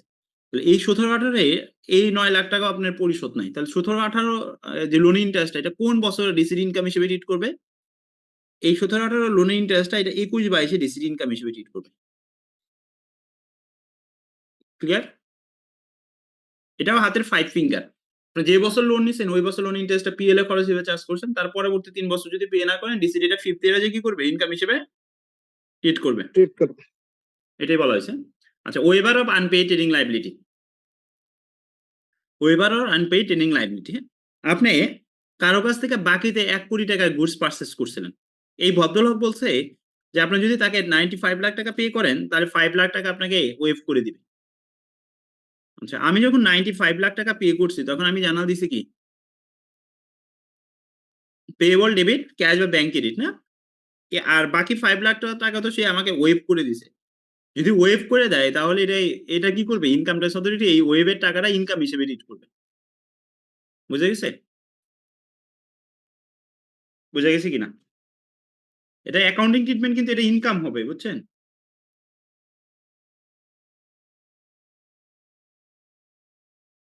ক্লিয়ার কিনা? Waiver of unpaid trading liability. আচ্ছা, এই জায়গাটায় প্রবলেম হচ্ছে কি, যেটা আমি বলি মানে বাস্তবে যেটা হয়, মানে অনেক সময় দেখবেন যে কিছু সব কোম্পানি করে না, কিছু এটা কি বলবেন, মানে কিছু কোম্পানি ধরেন কি যে প্রপার ওয়েতে অ্যাকাউন্টস মেইনটেইন করে না। যেমন সে ফর এক্সাম্পল যেমন আপনি 1 কোটি টাকা ধরেন যে XYZ কোম্পানি 1 কোটি টাকা গুডস বাকিতে পারচেজ করছে। ওখানে সাপ্লায়ার হইছে, তাকে বলছে যে তুমি যদি 95 লাখ টাকা দিয়ে দাও তাহলে 5 লাখ টাকা তোমাকে ওয়েভ করা হবে, হ্যাঁ? এই ধরনের কন্ডিশন দিয়ে দিছে, হ্যাঁ? এখন আপনার সাপ্লায়ারকে 95 লাখ টাকাই পে করছেন। সাপোজ, হ্যাঁ? 95 লাখ টাকাই পে করছেন এবং বাকি 5 লাখ টাকা ওয়েভ করে দিছে। কিন্তু এখানে মানে যেটা ব্যাড প্র্যাকটিস, যে এই যে 5 লাখ টাকা ওয়েভ করে দিছে, এই ওয়েভের জন্য অ্যাকাউন্টিং জার্নাল এন্ট্রি কি হবে? আপনার যদি ওয়েভ করে দেয় 5 লাখ টাকা যদি ওয়েভ করে দেয় তাহলে এটার জন্য অ্যাকাউন্টিং জার্নাল এন্ট্রি কি হবে? ইন্টারেস্ট অ্যাকাউন্টিং জার্নাল এন্ট্রি কিন্তু হবে liability debit, income credit. Credit. Income credit হবে না? ইনকাম জি। ক্রেডিট হবে। কিন্তু এটা দেখবেন যে কোম্পানিগুলো এখানে একটা ব্যাড প্র্যাকটিস করে। কোম্পানিগুলো কি করে? ওই যে 1 কোটি টাকা দিছে তো 95 লাখ টাকা, 1 কোটি টাকাই পেমেন্ট হিসেবে দেখে। বুঝছেন? বলবে 95 লাখ টাকা ব্যাংকে দেওয়া হইছে, 5 লাখ টাকা ক্যাশে দেওয়া হইছে। বুঝছেন? রামপ্রসাদ ভাই এই কাজটা করে, হ্যাঁ? আচ্ছা। তো আরেকটু বলেন ভাই এই বিষয়টা। এই জায়গাটায় ধরেন যে দিছে তো 95 লাখ, হুম। কিন্তু কোম্পানি এটা ব্যাড প্র্যাকটিস করবে কি 95 লাখ, ধরেন যে এটা ব্যাংকিং চ্যানেলে দিছে। কিন্তু এটার জন্য এটাই কি করবে, ব্যাড প্র্যাকটিস করবে কি, তারা যে এনিহাউ ক্যাশ ইন হ্যান্ড এর সাথে মিলাবে। এখানে ব্যাড প্র্যাকটিস করবে কি যে পুরাটাই দিয়ে দেওয়া হইছে সাপ্লায়ারকে। ঠিক আছে? পুরাটাই সাপ্লায়ারকে দিয়ে দিছে। তাহলে লায়াবিলিটি সে ডেবিট করবে 1 কোটি। 1 কোটি। ঠিক আছে? লায়াবিলিটি 1 কোটি কে ডেবিট করবে। ক্রেডিট করবে কি জানেন? ওই যে bank credit and cash credit, bank 95 করবে আর ক্যাশ কি করবে 5 করবে। এটা কি ক্যাশটা তো দেখানো ঠিক হবে না আমার। ভাই এটা দেখাবে রে ভাই, এটা তো ওয়েব দেখাবে না, এটা যে এই জন্যই তো বললাম এটা ব্যাড প্র্যাকটিস, ব্যাংক প্র্যাকটিস, জি ঠিক আছে। বুঝছেন। আর এই জায়গাটা ইনকাম ট্যাক্স অথরিটি ধরতে পারলে এটা ইনকাম হিসেবে ট্রিট করবে। ইনকাম হিসাবে হ্যাঁ ওটা পাস। হ্যাঁ, ধরতে পারলে ওয়েবার অফ ট্রেডিং লাইবিলিটি, যেমন এই দেখেন রিকভারি অফ ব্যাড ডেপ্ট, রিকভারি অফ ব্যাড ডেপ্টের আমরা দেখবেন গত ক্লাসে বলতেছিলাম যে income tax authority bad debt মানে প্রভিশন ফর ব্যাড ডেপ্ট অ্যালাউ করে না। Income tax authority will not allow provision for bad ডেপ্ট, কিন্তু ব্যাড ডেপ্ট রিকভারি অ্যালাউ করবে। রিকভারি অফ ব্যাড ডেপ্টটা কি করবে ইনকাম ট্যাক্স অথরিটি অ্যালাউ করবে। হ্যাঁ, এটা সেকশন 51 এ বলা আছে, যেখানে কিছু কন্ডিশন দেয়া আছে, এই কন্ডিশন গুলো যদি মিট করতে পারেন তাহলে ইনকাম ট্যাক্স অথরিটি এই ব্যাড ডেপ্ট রিটার্ন অফটা অ্যালাউ করবে। তাহলে ব্যাড ডেপ্ট রিটার্ন অফের ক্ষেত্রে আমরা জার্নালিটি কি দিই? ব্যাড ডেপ্ট written off debit, receivable credit না। রিসিভেবল কিনা। ধরেন আমি আপনার কাছে বিক্রি করছি, হ্যাঁ আমি 5 বছর আগে বিক্রি করছি, আমি ধরে নিচ্ছি রামপ্রসাদ ভাইয়ের কাছ থেকে এই টাকাটা পাবো না, তাহলে আমি কি করছি এটা রাইট অফ করে ফেলছি না। জি তাহলে ব্যাড ডেপ্ট written off debit, receivable credit, এই তো জার্নালিটি না, হুম। Receivable credit. ধরেন এটা 1 লাখ টাকা, হ্যাঁ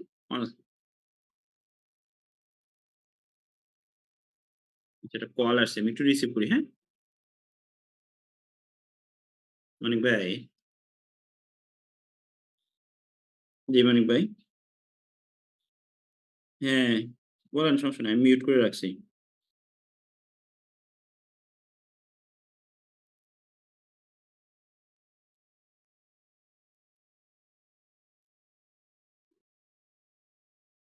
আসেন, সমস্যা নাই, আসবেন, নিচে আসবেন, আসেন, সমস্যা নাই। আচ্ছা আচ্ছা, আসেন, সমস্যা নাই, আমি ক্লাস শেষ করে দিব, আধা ঘন্টার মধ্যে শেষ করে দিব, আসেন, সমস্যা নাই, আপনি আস্তে আস্তে ক্লাস শেষ করে দিব, আসেন। Yes.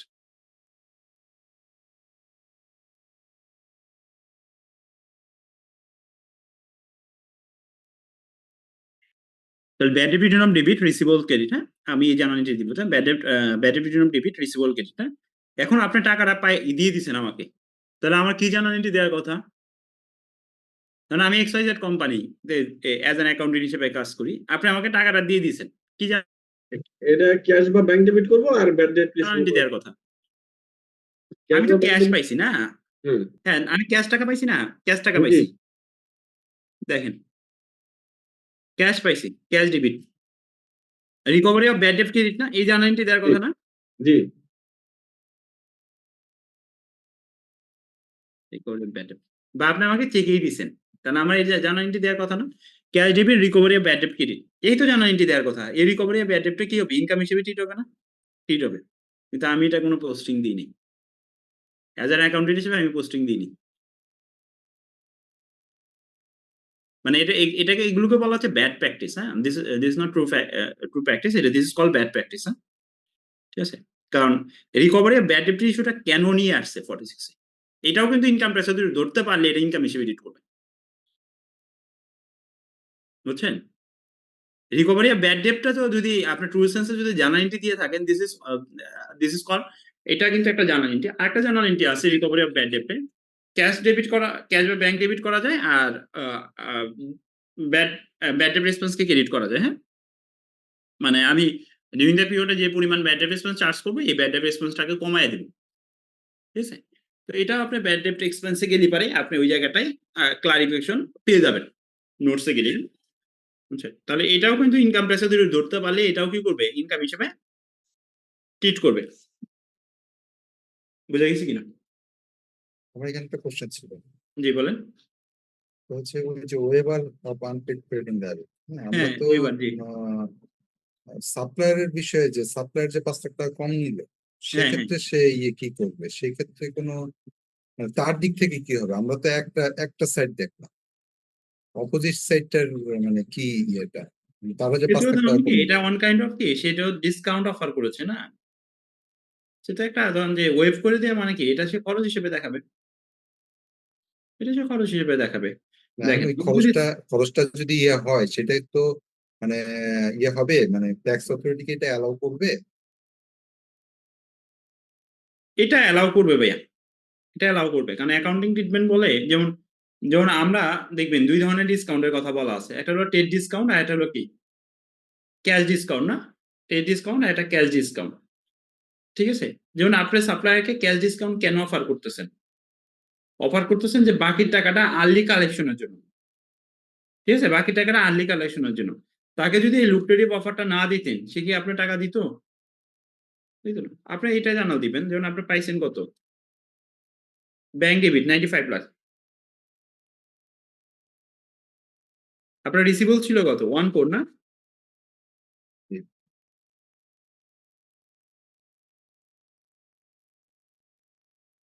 ক্লাস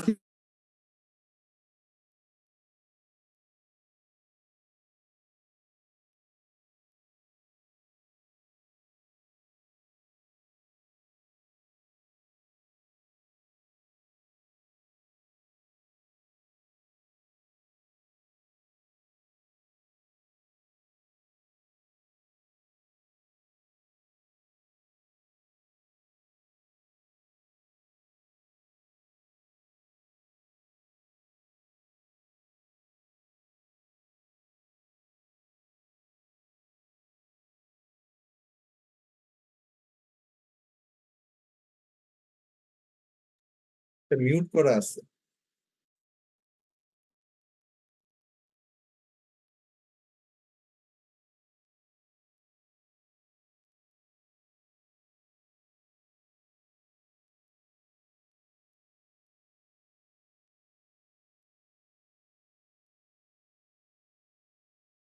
মিউট করা আছে। সেক্ষেত্রে যে আপনাকে ডকুমেন্ট রেখে দিতে হবে, হ্যাঁ? মানে আপনি ডিসকাউন্ট অ্যালাউড ও লিখতে পারেন বা ওয়েভ টু লিখতে পারেন। ওয়েভ টু ট্রেডিং লাইবিলিটি, কিন্তু তার একটা ডকুমেন্ট বা একটা প্রুফ তাকে রেখে দিতে হবে। বুঝতে পেরেছেন? এই জিনিসটা। এই হ্যাঁ, জায়গাটা ঠিক একটু আছে। কি ইনকাম ট্যাক্স অথরিটি কি কিছু জায়গায় কিন্তু ডেপথ এ যাবে না। বুঝছেন? কিছু জায়গায় ইন ডেপথ এ কিন্তু মানে সে যদি ইন ডেপথ এ ঢুকতে চায় বা তার যদি ওই লেভেলের নলেজ থাকে, সে কিন্তু ফাইন্ড আউট করতে পারবে। বুঝছেন? কারণ আপনি তো ধরেন যে কি যেমন আগের যে জার্নালটা দিছি, যেন আমি জার্নালটা কি লিখছিলাম খেয়াল করে দেখেন তো? আমি লায়াবিলিটি কে ডেবিট করছিলাম, ব্যাংকে ক্রেডিট করছিলাম, ক্যাশকে ক্রেডিট করছিলাম, না? আমি ধরেন যে ওই কোম্পানির একজন অ্যাকাউন্টেন্ট। তো আমার তো অহরহ ট্রান্সেকশন আছে। শুধু তো একটা ট্রান্সেকশন না ভাইয়া। হুম। অহরহ ট্রান্সেকশন আছে না? এই ট্রান্সেকশন থেকে তাকে ফাইন্ড আউট করা যায়, তার জন্য কিন্তু ইটস আ চ্যালেঞ্জিং টাস্ক। বুঝছেন? ইট ইস নট ইজি টাস্ক। আপনি কি মনে করেন? চ্যালেঞ্জিং টাস্ক না? অবশ্যই। না, এখন এখানে আমাদের ভাইয়া যেরকম ব্যাংকের থেকে যদি লোনের ইন্টারেস্ট বা কোনো পোর্শন যদি ওয়েভার পায় সেই ক্ষেত্রে এটার ট্রিটমেন্টটা কিভাবে হবে? ওটাও ইনকাম হিসেবে ট্রিট হবে। বুঝছেন? ওটাও ইনকাম হিসেবে ট্রিট হবে।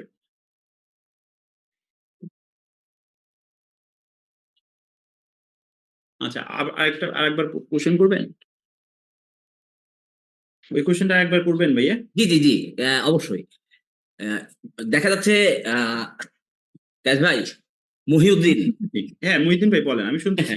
জি, আহ, আমাদের সে ব্যাংকের মধ্যে লায়াবিলিটি আছে কথার কথা 10 কোটি টাকা, যেখানে একটা রিশিডিউল যখন করা হয়েছে তখন বলছে যে আপনাকে 1 কোটি টাকা আমাদের ইন্টারেস্ট এখানের মধ্যে চার্জ করা আছে, যেটা আপনাকে ওয়েভ করে দিব কখন, যখন কিনা আপনি লোনটা ফুললি সেটেল করে দিবেন।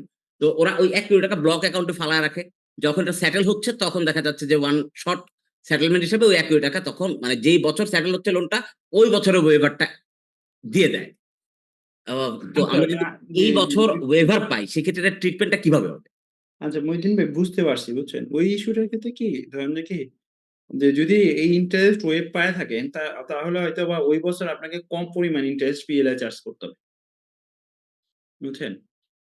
ওই কম পরিমাণ ইন্টারেস্ট আপনাকে পিএলআই চার্জ করতে হবে।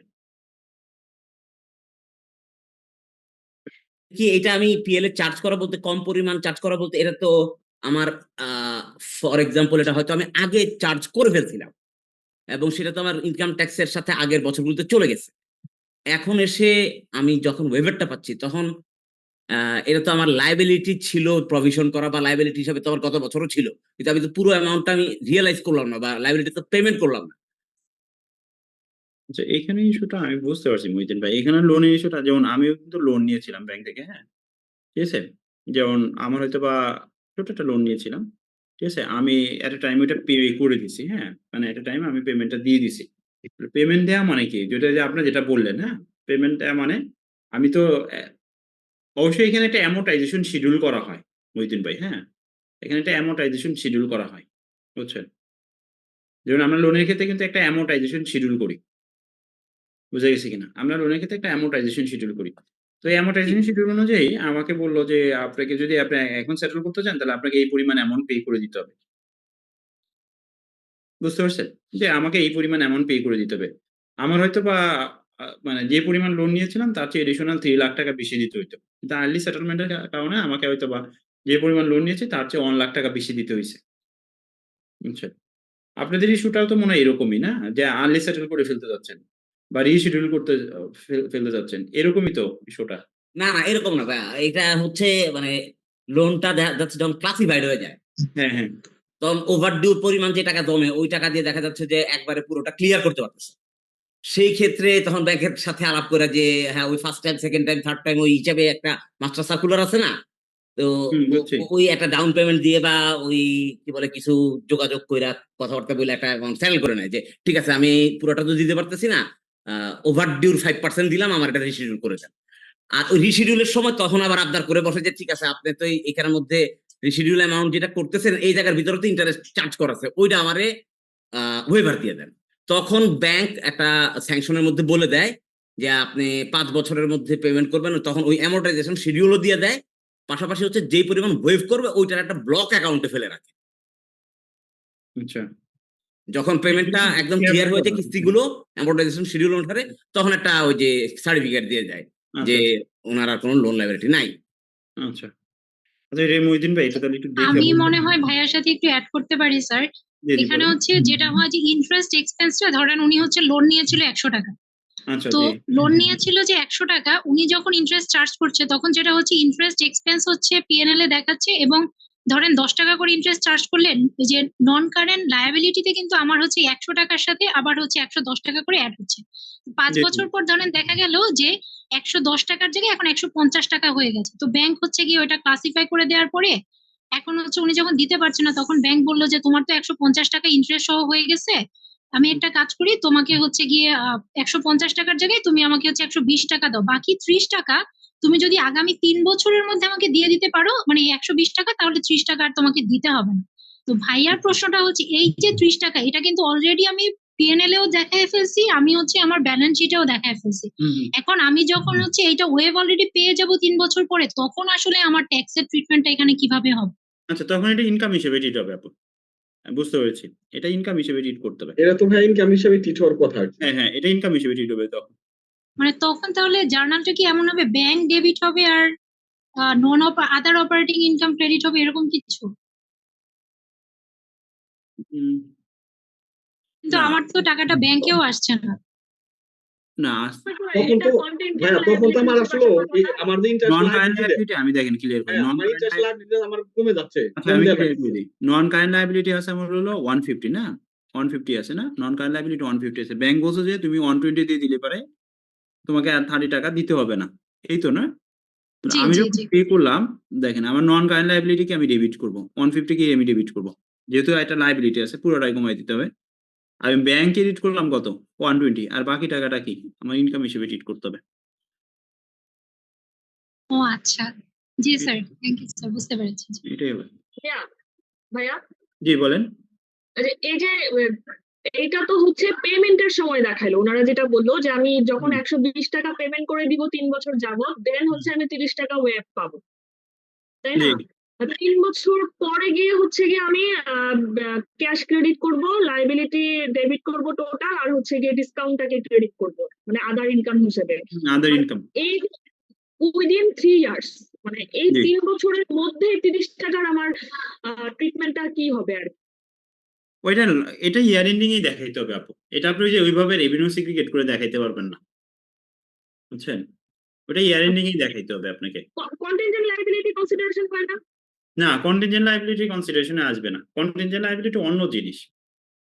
বুঝছেন? কন্টিনজেন্ট লায়াবিলিটি ইস মানে অন্য একটা ইস্যু, ঠিক আছে? আচ্ছা, ঠিক আছে। এখানে তো লায়াবিলিটি আপু, মানে এটা লায়াবিলিটি, কন্টিনজেন্ট লায়াবিলিটি কি সম্ভাব্য দায়, এটা তো সম্ভাব্য দায় না। মানে কন্টিনজেন্ট অ্যাসেট আর কি, যেটা মানে আমি ওই মানে ডেফিনেশনের আন্ডারে বলতে চাচ্ছি। উম, এটা অ্যাসেটেও আসবে না আপু। অ্যাসেট, কন্টিনজেন্ট অ্যাসেটটা অন্য জিনিস হবে, বুঝছেন? কন্টিনজেন্ট অ্যাসেট হলো কি, ধরেন যে কারো এই জিনিসটা আপনি মামলা করছেন, আপনি জানেন যে এই মামলা জেতার সম্ভাবনা বেশি এবং আপনি এখানে টাকা পাবেন, তাহলে দিস ইজ কন্টিনজেন্ট অ্যাসেট। এখানে এই ধরনের কিছু আসবে না, এটা তো ওয়েব করে দিচ্ছে না, এটা আপনি যখন যখন ওয়েব হবে তখনই আপনি এটাই। 3 বছরে আমার এটা আদার্স কোনো ট্রিটমেন্ট হবে না? না, আদার্স কোনো ট্রিটমেন্ট হবে না। এখানে ধরেন যে আইফআরএস 15 অনুযায়ী ওইটা আপনি করতে পারবেন না। আইফআরএস 15 এ যেটা স্পেসিফিক করা আছে রেভিনিউ রিকগনিশন, যদি আপনি সার্ভিস দিয়ে থাকেন তাহলে সার্ভিসটাকে আপনি ওভার দ্য পিরিয়ড এর মধ্যে রেভিনিউ হিসেবে রিকগনাইজ করবেন। কিন্তু এক্ষেত্রে আপনি রেভিনিউটাকে অ্যালোকেট করতে পারবেন না। বুঝছেন? কারণ এখানে কিন্তু একটা কন্ডিশনও অ্যাটাচ করা আছে যে না আপনাকে এত দিনের মধ্যে দিতে হবে। ঠিক আছে। আচ্ছা আমরা আগাই, হ্যাঁ? আচ্ছা রিকভারি ব্যাড ডেপ্ট এটা ছিল। আচ্ছা শর্টেজ অফ ইনিশিয়াল ক্যাপিটাল, আচ্ছা এইখানে যেটা বলা হয়েছে দেখবেন অনেকে ব্ল্যাক মানি হোয়াইট করতে চায়, হ্যাঁ? এই ব্ল্যাক মানি হোয়াইট করার জন্য তাকে এটা 180 তে বলা আছে যে তাকে 20% 25% ইনকাম শো করতে হবে। ক্যাপিটালের 25% ইনকাম শো করতে হবে এবং ওই ইনকামের পরে তাকে রেগুলার রেটে ট্যাক্স পে করে দিতে হবে। ঠিক আছে? তাহলে সেক্ষেত্রে তাকে কি করা হবে না? এই সোর্সেস অফ ফান্ড সম্পর্কে তাকে সোর্সেস অফ ফান্ড সম্পর্কে তার নিকট আর কোনো কোয়েশ্চেন রেইজ করা হবে না। ধরেন আমি ১ কোটি টাকা আমি ক্যাপিটাল ১ কোটি টাকা আমি ব্ল্যাক মানি হোয়াইট করতে যাচ্ছি। ঠিক আছে? আমার আগে থেকেই ধরুন যে এফএসএ মানে রিটার্ন এ তেমন কোনো অ্যামাউন্ট ছিল না, হ্যাঁ? আমি হঠাৎ করে এক আ একটা অ্যামাউন্ট ঢুকাইতে যাচ্ছি। এটার রিজনটা হলো আমি হয়তোবা সামনে আপনার কোনো একটা ফ্ল্যাট নিবো। থিংকিং আছে এরকম। মানে এটা যাদের যারা ব্ল্যাক মানি হোয়াইট করে তাদের ইস্যুটা কিন্তু এরকমই থাকে। ঠিক আছে? যে বড় একটা ল্যান্ড পারচেজ করবে বা কোনো কিছুতে ইনভেস্ট করবে। ঠিক আছে? তার ব্ল্যাক মানি ছিল এখন সে কিভাবে হোয়াইট করবে। ঠিক আছে? তো আমি ১ কোটি টাকা হোয়াইট করতে যাচ্ছি। ঠিক আছে? তাহলে এই ১ কোটি টাকা হোয়াইট করতে হলে আমাকে 25% কি করতে হবে? ইনকাম শো করতে হবে। ঠিক আছে? তো এখানে একটা রেস্ট্রিকশন আছে। 25% ইনকাম শো করতে হবে। ইনকামের পরে রেগুলার ট্যাক্স পে করে দিতে হবে। এবং এই যে টাকাটা আপনি এটা একটা বিজনেস দেখায় কিন্তু বিজনেসের ক্যাপিটাল হিসেবে শো করতে হবে। বুঝছেন? বিজনেস দেখে বিজনেসের ক্যাপিটাল হিসেবে শো করতে হবে। আচ্ছা যে টাকাটা আপনি ক্যাপিটাল হিসেবে শো করলেন না, এই টাকাটা বলা হচ্ছে যে বছর নিয়ে আসছেন ওই বছর এবং পরবর্তী ৫ বছর বিজনেস থেকে আপনি সরাইতে পারবেন না। এই টাকাটা আপনি কি করতে পারবেন না? যে বছর ক্যাপিটাল হিসেবে নিয়ে আসছেন ওই বছর এবং পরবর্তী ৫ বছর এটা বিজনেস থেকে কি করতে পারবেন না? সরাইতে পারবেন না। ধরেন আমি এই বছর ক্যাপিটাল হিসেবে ঢুকাইলাম, পরের বছর এটা আমি ড্রয়িং উত্তোলন করে নিলাম। আমার বিজনেসের লস দেখায় আমি লস হইছে কিন্তু আমি এখান থেকে ড্রয়িং উত্তোলন করলাম। এটা পারব না। কি ভাই, আমার ক্যাপিটাল ১ কোটি টাকা রাখতেই হবে ৫ বছর? ১ কোটি টাকা রাখতে হবে। কিন্তু আপনার লসের কারণে যদি হয়ে থাকে তাহলে এটা কিছু করার নাই। ঠিক আছে? ধরেন আমার ১ কোটি টাকা আছে, আমার হয়তোবা এই ডুরিং দ্য পিরিয়ড এ ২ লাখ টাকা লাভ হইছে। কিন্তু আমি ড্রয়িং করে নিলাম ৫০ লাখ টাকা। হবে? এটা পারবেন না। আমি যে যতটুকু প্রফিট হইছে অতটুকু উইথড্র করতে পারব। এখানে ভাই ১ কোটি টাকা আমি ইনিশিয়াল নিলাম। হুম, আমার এটা আপনাকে ইনকাম রাখতে হবে। কিন্তু আমার যদি মনে করেন যে বিজনেস লস হয়ে থাকে তাহলে আর কি মানে এখানে কোনো ইমপ্যাক্ট ফেলবে না। মানে এখানে উইথড্র এর কথা বলা আছে যে আমার বিজনেস লস ও তো হইতে পারে। ঠিক আছে? জি। এই বছর হয়তোবা লাভ হইছে, পরবর্তী বছর লস হইছে। মানে আপনি ড্রয়িং করতে পারবেন না, তুলে নিতে পারবেন না। আচ্ছা ঠিক আছে ভাই, এটা বুঝতে পারছি। কিন্তু এখানে একটা কথা বলেন যে 25% যদি আমার হচ্ছিল আ প্রফিট হয়, এখানে রেগুলার রেটে ট্যাক্স, হ্যাঁ, তাহলে এটা কি ওইটা 180 তে বলা আছে বুঝছেন? 25% হতে হবে নাকি এরকম কিছু? নাকি আমার যে না এটা 10% দেখাইতে হইলো হবে বা আপনি। লস হইলো তাহলে? না 25% এটা আপনাকে দেখাইতে হবে। আদারওয়াইজ ওই যে ব্ল্যাক মানি আপনি হোয়াইট করতে পারবেন না। হোক বা না হোক এটা আপনাকে দেখাইতে হবে। মানে আপনি যখন শো করবেন না তখন ইনকাম ট্যাক্স 25%? অথরিটি, হ্যাঁ, ইনকাম ট্যাক্স অথরিটি এগুলো নিয়ে এতটা কোয়েশ্চেন রেইজ করবে না যে আপনার এখানে রেভিনিউ কিভাবে আসছে, কস্ট অফ গুডস সোল্ড কিভাবে আচ্ছা। আসছে, এতটা কোয়েশ্চেন রেইজ করবে না। বুঝছেন? মানে বিশেষ করে এটার ক্ষেত্রে, হ্যাঁ?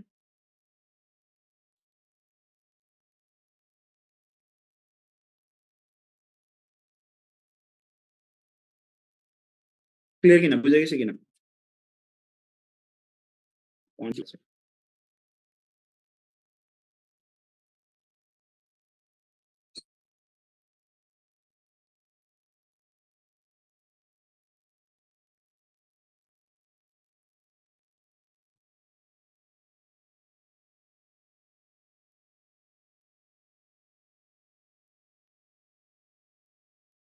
আচ্ছা এটা না একটু চেঞ্জ করছে, হ্যাঁ? এটা এখানে উইদিন 5 ইয়ার্স না, উইদিন 4 ইয়ার্স হবে। আগে 5 ইয়ার্স ছিল না, উইদিন 4 ইয়ার্স। আচ্ছা আর 20%, 25% না, 20% না, মূলধনের 20% না। এটা 180 তে ক্লিয়ার করা আছে। টোটাল 5 ইয়ার্স বুঝছেন? আগে টোটাল 6 ইয়ার ছিল, এখন বলা আছে টোটাল 5 ইয়ার্স। ঠিক আছে? যে বছর আপনি নিয়ে আসছেন এই বছর এবং পরবর্তী 4 বছর। কিন্তু ভাই উইদিন বলতে কি বোঝাচ্ছে, যে 4 বছরের মধ্যে নাকি পরবর্তী 4 বছর? এটা আচ্ছা এইখানে বলা হচ্ছে দেখেন, shortage of initial capital within 4 years after the end of the return submission period. আমি 16-17 তে দেখাইছি, হ্যাঁ? ওকে 16-17 তে দেখাইছি। তাহলে এই 16-17 ব্যতীত 17-18, 18-19, 19-20, 20-21 বুঝছেন? 20-21 এই 4 বছর আপনি কি করতে পারবেন না? ট্রান্সফার করতে পারবেন না। বুঝছেন? এটা আগে ছিল 5 ইয়ার্স, হ্যাঁ? এবারে একটা দেখলাম যে 4 ইয়ার্স, হ্যাঁ? আচ্ছা উপধারা রিটার্ন দাখিলকৃত ক্ষেত্রে নতুন কোন স্বাভাবিক ব্যক্তি করদাতার ব্যবসায়িক মূলধনের প্রশ্ন উত্থাপন করা হইবে না যদি করদাতা এরূপ খাত হইতে আয় প্রদর্শন করে যাহা কর অব্যাহত প্রাপ্তি নহে এবং প্রদর্শিত আয় কর মুক্ত সীমা অতিক্রম করে, প্রারম্ভিক মূলধনের 20% এর নিম্ন না হয় এইরূপ পরিমাণ আয় প্রদর্শন করে। বুঝছেন?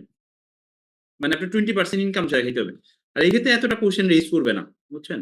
আমি যতটুকু জানি যে এই ক্ষেত্রে আপনাকে এতটা কোশ্চেন রেইজ করবে না। কারণ এটা তো বলেই দিছে যে 20% ইনকাম দেখাইতে হবে। তো 20% আপনি ইনকাম দেখাইলে আপনি কি করবে না? সোর্সেস অফ ফান্ড সম্পর্কে কোশ্চেন রেইজ করবে না। তাহলে সেক্ষেত্রে তো আপনাকে ধরুন যে 20% ইনকাম তো দেখাইতেই হবে না?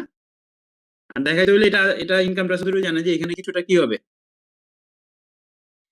আপনার বিজনেস ইনকাম দেখাইতে গেলে আপনি কিছুটা তো কি অ্যাকুরেটলি করতে পারবেন?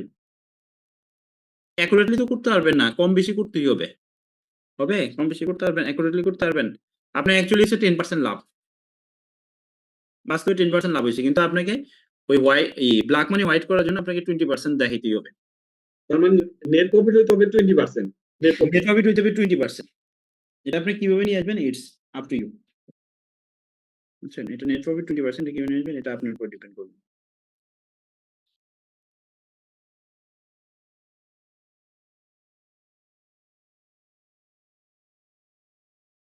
আচ্ছা। অ্যাডমিসিবল এক্সপেন্স আমরা অ্যালাউবল ডিডাকশন গুলো যদি বলি সেকশন 49, 50, 51, 52, 53 এন্ড 54 এগুলো নিয়ে আমরা গত ক্লাসে একটু আলোচনা করেছিলাম। আজকে আবার একটু আলোচনা করি। অ্যাডমিসিবল এক্সপেন্স, অ্যাডমিসিবল এক্সপেন্স এই কনসেপ্টটা মনে রাখার সবচেয়ে সহজ উপায় হলো যে খরচটা কানেক্টেড উইথ বিজনেস এই খরচটাই আপনি অ্যালাউবল ডিডাকশন হিসেবে ক্লেম করতে পারবেন। ঠিক আছে? দেখবেন সেকশন 49 এ বেশ কিছু খরচের কথা বলা আছে। লাস্ট একটা পয়েন্টে বলতেছি any other expenditure which is connected with business will be considered as allowable deduction. ঠিক আছে? তবে আমরা কিছু জিনিস জানি যে খরচগুলো ইনকাম ট্যাক্স অথরিটি কি করে না, অ্যালাউ করে না। কোন খরচগুলো? আপনারাও জানেন। Accounting depreciation income tax authority allow করবে? অ্যাকাউন্টিং ডেপ্রিসিয়েশন এটা অ্যালাউ করবে না। অ্যাকাউন্টিং অ্যামortization এটা ইনকাম ট্যাক্স অথরিটি অ্যালাউ করবে না। করবে? না করে। এবার ট্যাক্স অ্যামortization নামে একটা কনসেপ্ট ট্যাক্স অ্যামortization আসছে, যেটা সেকশন 50 তে বলা আছে। সেকশন 50 তে কিন্তু দুইটা জিনিস আছে। একটা হলো ট্যাক্স ডেপ্রিসিয়েশন এন্ড ট্যাক্স অ্যামortization, দুইটা আর বেশ কয়েকটা ইস্যু আছে। কিন্তু এখানে দুইটা জিনিসকে হাইলাইট করা হয়েছে, tax depreciation and tax amortisation. ঠিক আছে? আচ্ছা। তাহলে accounting amortisation income tax authority allow করবে না, অ্যাকাউন্টিং ডেপ্রিসিয়েশন অ্যালাউ করবে না। Provision provision income tax authority allow করবে? না। Donation income tax authority allow করবে? ডোনেশন ইনকাম ট্যাক্স অথরিটি কি করবে না, অ্যালাউ করবে না। করবে না। ঠিক আছে? তাহলে এই খরচগুলো ইনকাম ট্যাক্স অথরিটি অ্যালাউ করবে না। সম্ভবত 49 এ কোনো ডোনেশনের কথাও বলা নাই এবার একটা। সরি 49 যেমন আগের একটা 49 এ কিন্তু ডোনেশন ছিল। 2 টাইপস অফ ডোনেশন ছিল, হ্যাঁ?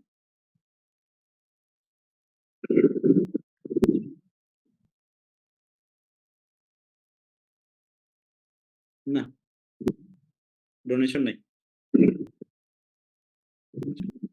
ডোনেশন নাই, হ্যাঁ? তো এই খরচগুলো ইনকাম ট্যাক্স অথরিটি অ্যালাউ করবে না। তাহলে এই খরচগুলো যদি ইনকাম ট্যাক্স অথরিটি ডিসঅ্যালাউ করবে কোন সেকশনে আলাকে? আরো আছে ফাইন। কোন সেকশনে আলাকে বলেন তো দেখি?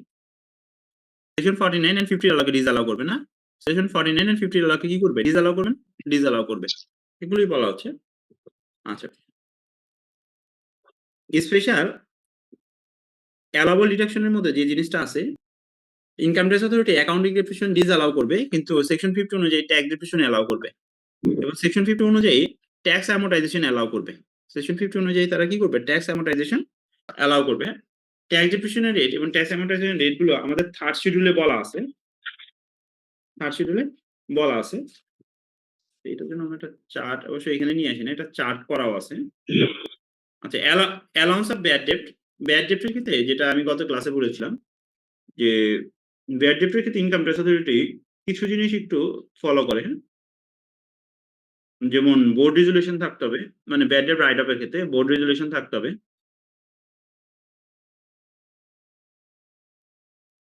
প্রভিশন থাকতে হবে ইন প্রিভিয়াস পিরিয়ড, মানে আপনাকে তো আগে প্রভিশন ক্রিয়েট করতে হবে না, provision in previous income years. Previous income ইয়ার্সে কি থাকতে হবে? প্রভিশন ফর ব্যাড ডেট থাকতে হবে, প্রভিশন ইন প্রিভিয়াস ইনকাম ইয়ার্সে, ইনকাম ইয়ার্সে প্রভিশন থাকতে হবে। পলিসি থাকতে হবে কোম্পানি, কোম্পানিগুলো পলিসি থাকতে হবে,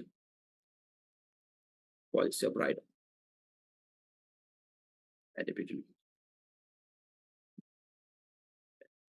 ব্যাড রিটার্ন অফের কি থাকতে হবে? পলিসি থাকতে হবে, যে কতদিন যদি কোম্পানি যদি বাকি টাকা কালেক্ট না করতে পারে কতদিন পর এটা ই করবে, রাইট অফ করবে, এই ধরনের পলিসি থাকতে হবে। ঠিক আছে, লিগাল অ্যাকশন নিতে হবে, যে টাকাটা পান নাই তাকে কোনো উকিল নোটিশ পাঠিয়েছেন কিনা, ঠিক আছে, লিগাল অ্যাকশন। তো এই কন্ডিশন গুলো যদি মিট করতে পারেন তাহলে সেক্ষেত্রে বলা হচ্ছে যে ব্যাড ডেট রিটার্ন অফটা ইনকাম ট্যাক্স অথরিটি অ্যালাউ করবে। আচ্ছা, এই চারটা কন্ডিশন ব্যাংক এন্ড ইন্স্যুরেন্সের ক্ষেত্রে এডিশনাল একটা কন্ডিশন বলা হয়ে থাকে। Bank and insurance company, bank insurance কোম্পানির ক্ষেত্রে এডিশনাল একটা কন্ডিশন বলা হয়ে থাকে, এটা সেকশন ইয়েতে বলা আছে। এটা ব্যাংক এন্ড ফিনান্সিয়াল ইনস্টিটিউশন ধরে না, bank and financial institution, financial institution, financial institution.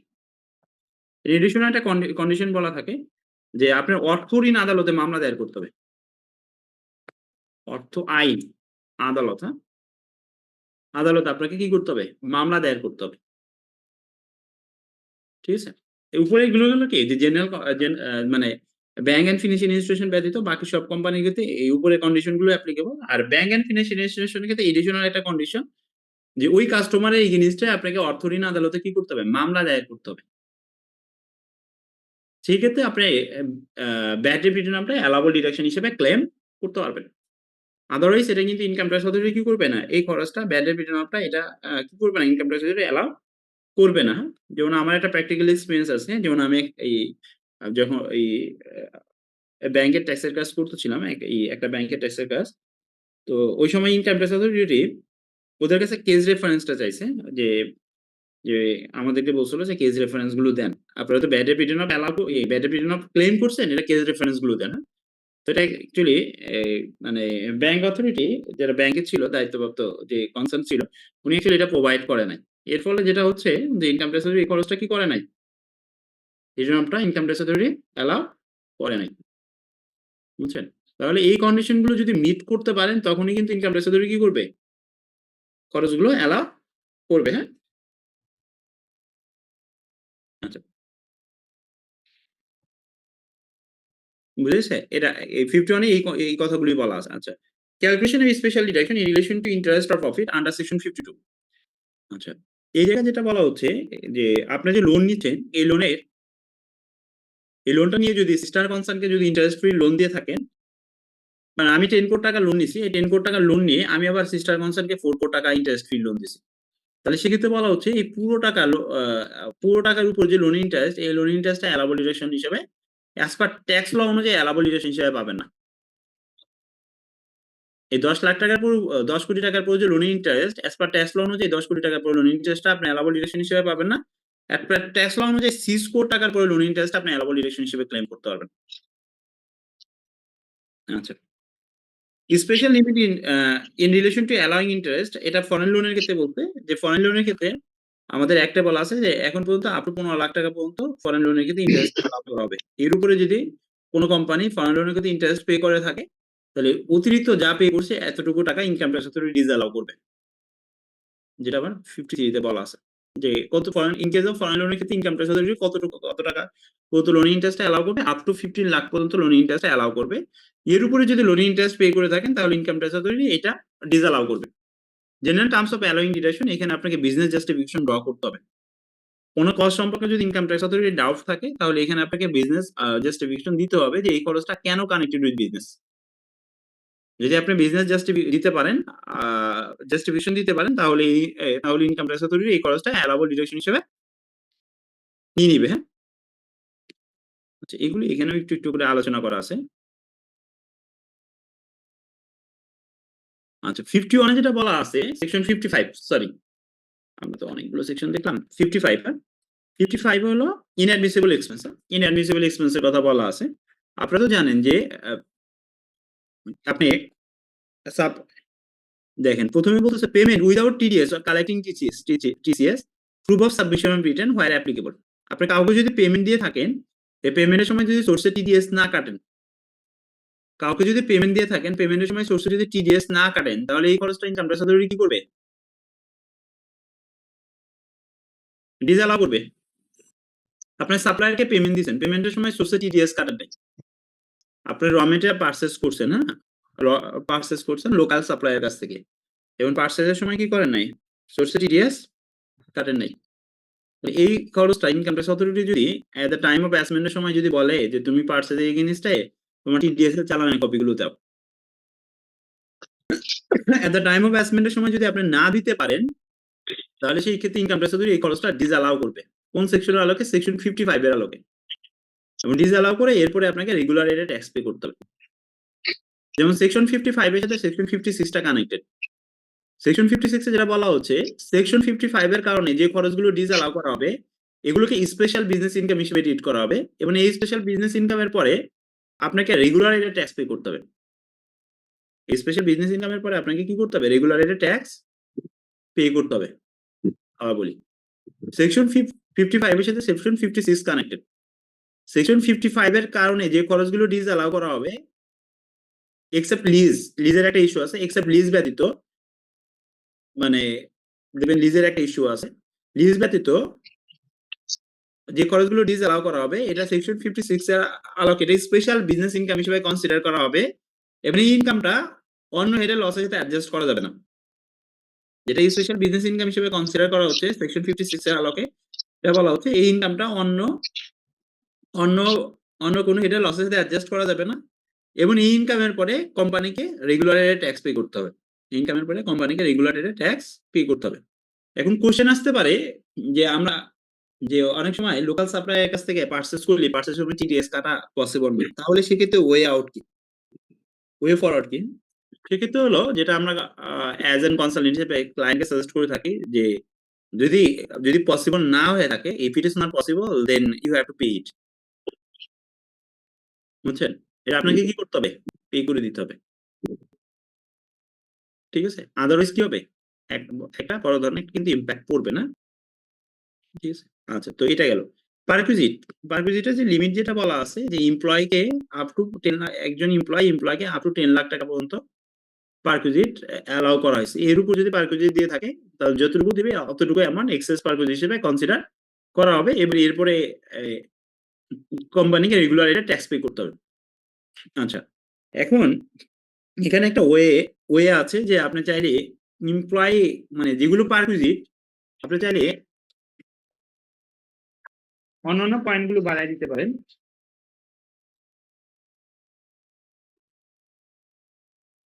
আপু, না আমি তো নিচ্ছি, কন্টিনিউ করতেছি। না, ওই লিঙ্কে ক্লিক করেন, ঢুকতে পারবেন তো। আপনার প্রায় 17 জন জয়েন করছে, 18 জন জয়েন করছিল। ক্লিক করেন, ঢুকতে পারবেন।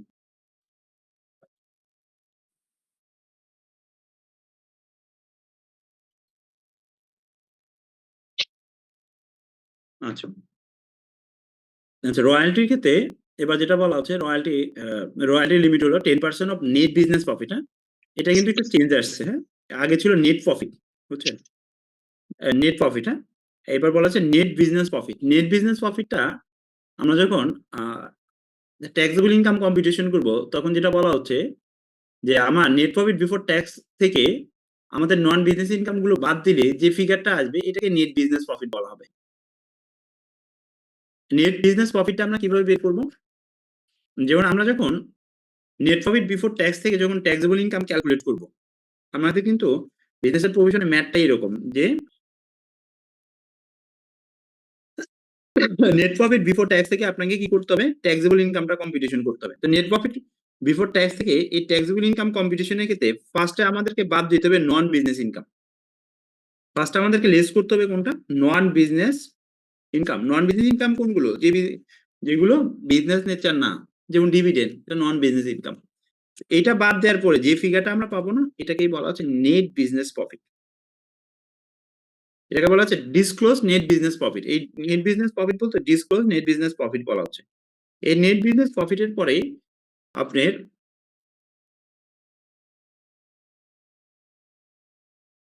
নেট বিজনেস প্রফিটের পরে রয়্যালটি লিমিটটা ডিপেন্ড করবে। হ্যাঁ, নেট বিজনেস প্রফিটের পরে আপনার রয়্যালটি লিমিটটা ডিপেন্ড করবে। Suppose net profit before tax, মানে আমরা যখন নেট প্রফিট বিফোর ট্যাক্স থেকে ট্যাক্সেবল ইনকাম ক্যালকুলেশন করবো, net profit before tax 20 lakh টাকা, 20 লাখ টাকা। Net profit before tax 20 lakh টাকা। আমার নন বিজনেস ইনকাম হিসেবে আমি 2 লাখ টাকা, আমার নন বিজনেস ইনকাম আছে 2 লাখ টাকা, 2 লাখ টাকা। তা নেট বিজনেস প্রফিট আমার দাঁড়াচ্ছে কত?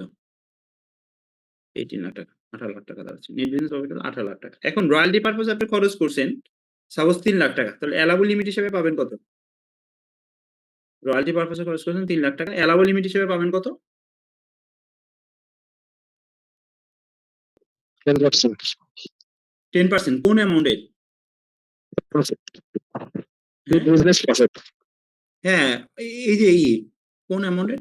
18 লাখ টাকা 10 হ্যাঁ 18 লাখ। তার মানে আপনি পাচ্ছেন কত? অ্যালাউবল লিমিট হিসেবে পাবেন 1,80,000। 1,80,000। এটা আগে ছিল নেট প্রফিট বিফোর ট্যাক্স। হ্যাঁ, এই বছরে একটা এটা চেঞ্জ হয়েছে, এটা বলা হচ্ছে ডিসক্লোজ নেট বিজনেস প্রফিট বা disclose net business income. Disclose net business, এটা প্রফিট না, নেট বিজনেস ইনকাম। হ্যাঁ, এটা হবে নেট বিজনেস ইনকাম। হ্যাঁ, এই নেট বিজনেস ইনকাম এটা পাবো প্রফিট লাগছে, এটা নেট বিজনেস ইনকাম হবে। ক্লিয়ার কিনা? তার মানে এবার এই জিনিসটা কিন্তু চেঞ্জ এসেছে। হেড অফিস এক্সপেন্স এটা ফরেন কোম্পানির জন্য অ্যাপ্লিকেবল, ওদের ক্ষেত্রেও বলা আছে 10%। আচ্ছা, এন্টারটেইনমেন্ট এটা অ্যাসেট ইনকামের আপ টু 10 লাখের পরে 4%, রেস্ট অফ দ্য অ্যামাউন্টের পরে 2%। এটা এন্টারটেইনমেন্টটা অ্যাসেট ইনকামের পরে হয়। এন্টারটেইনমেন্ট কত নাম্বারটা করতেছি আমরা বিজনেস এন্ড প্রভিশন পড়তেছি না এদিন আপু। বিজনেস এন্ড হ্যাঁ, গত ক্লাসে যেটা পড়ছি ওই দিন তো আমরা সেকশন গুলো ওভারভিউ দিয়ে দিয়েছি, আজকে সেকশন গুলো ইন ডেপথ আলোচনা করলাম। আচ্ছা, এটা অ্যাসেট ইনকামের ফার্স্ট 10 লাখের পরে 4%, রেস্ট অফ দ্য অ্যামাউন্টের পরে 2%। অ্যাসেট ইনকামটা কি? যে আমরা কম্পিটিশন শীটটা যখন দেখবো তখন আপনারা ক্লিয়ার হবেন। আচ্ছা, ফরেন ট্রাভেল এক্সপেন্স এটা টার্নওভারে 0.5% আপনি অ্যালাউবল লিমিট হিসেবে পাবেন। বিজনেস টার্নওভার এখানে কিন্তু ক্লিয়ার করছে, বিজনেস টার্নওভার যেটা রেভিনিউ বা সার্ভিস রেভিনিউ যেটা। হ্যাঁ, আচ্ছা, payment to any unrecognised fund, এই দেখেন এটা কিন্তু একটা ভাইটাল পয়েন্ট। যেমন আমাদের অনেক অর্গানাইজেশন গুলোতে প্রভিডেন্ট ফান্ড আছে না, প্রভিডেন্ট ফান্ড আছে, গ্র্যাচুইটি আছে না, এগুলো আছে না? তাই হ্যাঁ, যে দেখেন এবার কিন্তু এই খরচটা আগের একটা ছিল, আগের একটা 29 এ ডিসঅ্যালাউ করা হতো, দ্যাট মিন্স 49 অনুযায়ী ডিসঅ্যালাউ হতো। এবার একটা 55 এর আলোকে ডিসঅ্যালাউ হচ্ছে, বুঝছেন?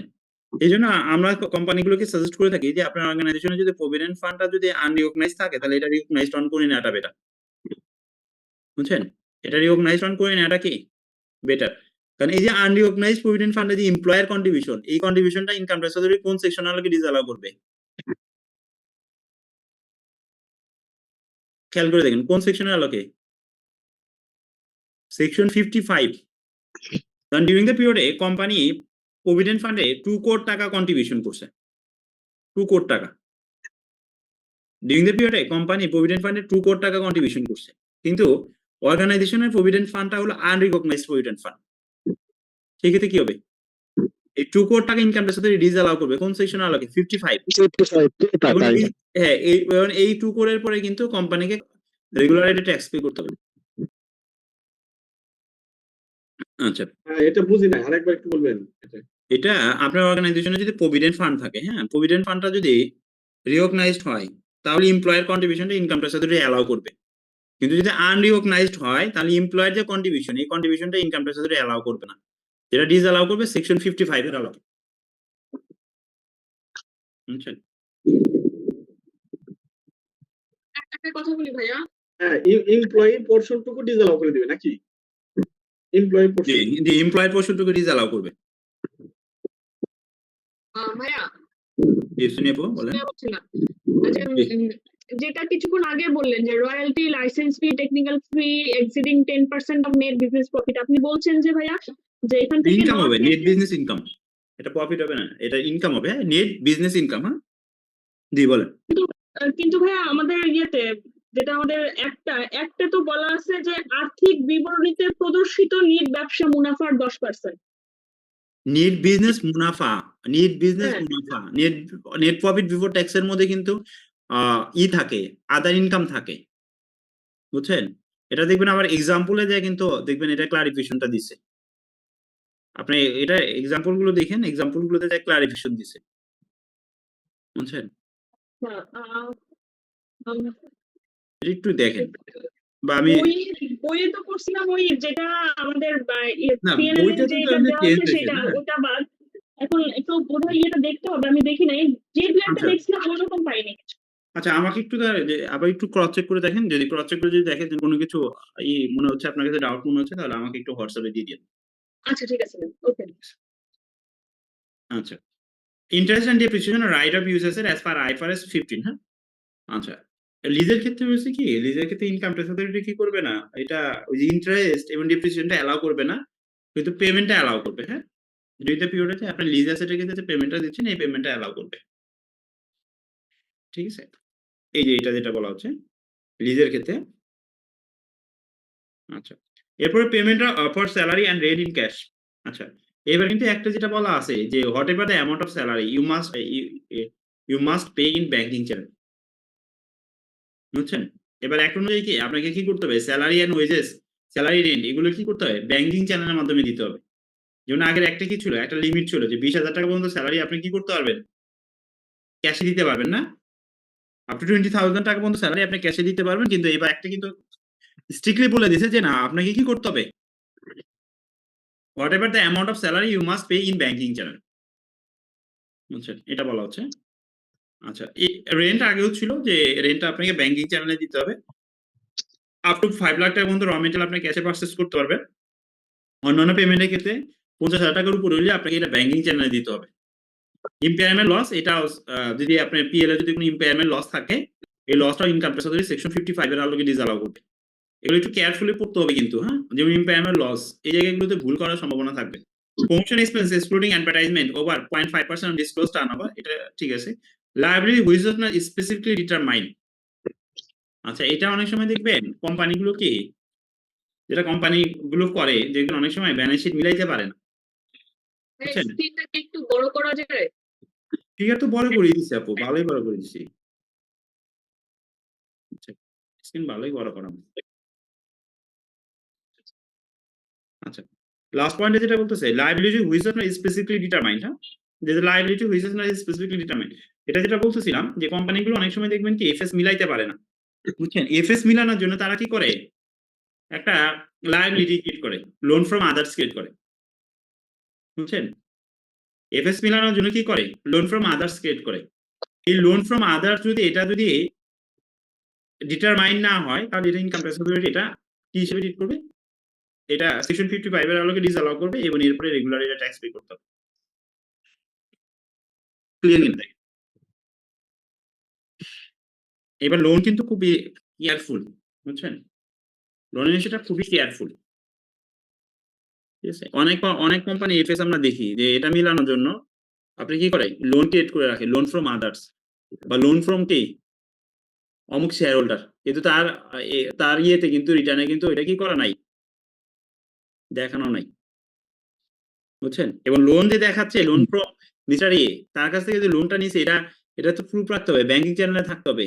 এই ধরনের কোনো ডকুমেন্ট কিন্তু যদি না দেখাইতে পারে বা রিটার্নে যদি সার্টিফাইড কপি না থাকে, তাহলে ইনকাম ট্যাক্স অথরিটি কিন্তু এটা অ্যালাউ করবে না। বুঝছেন? এই জন্য এগুলো খুব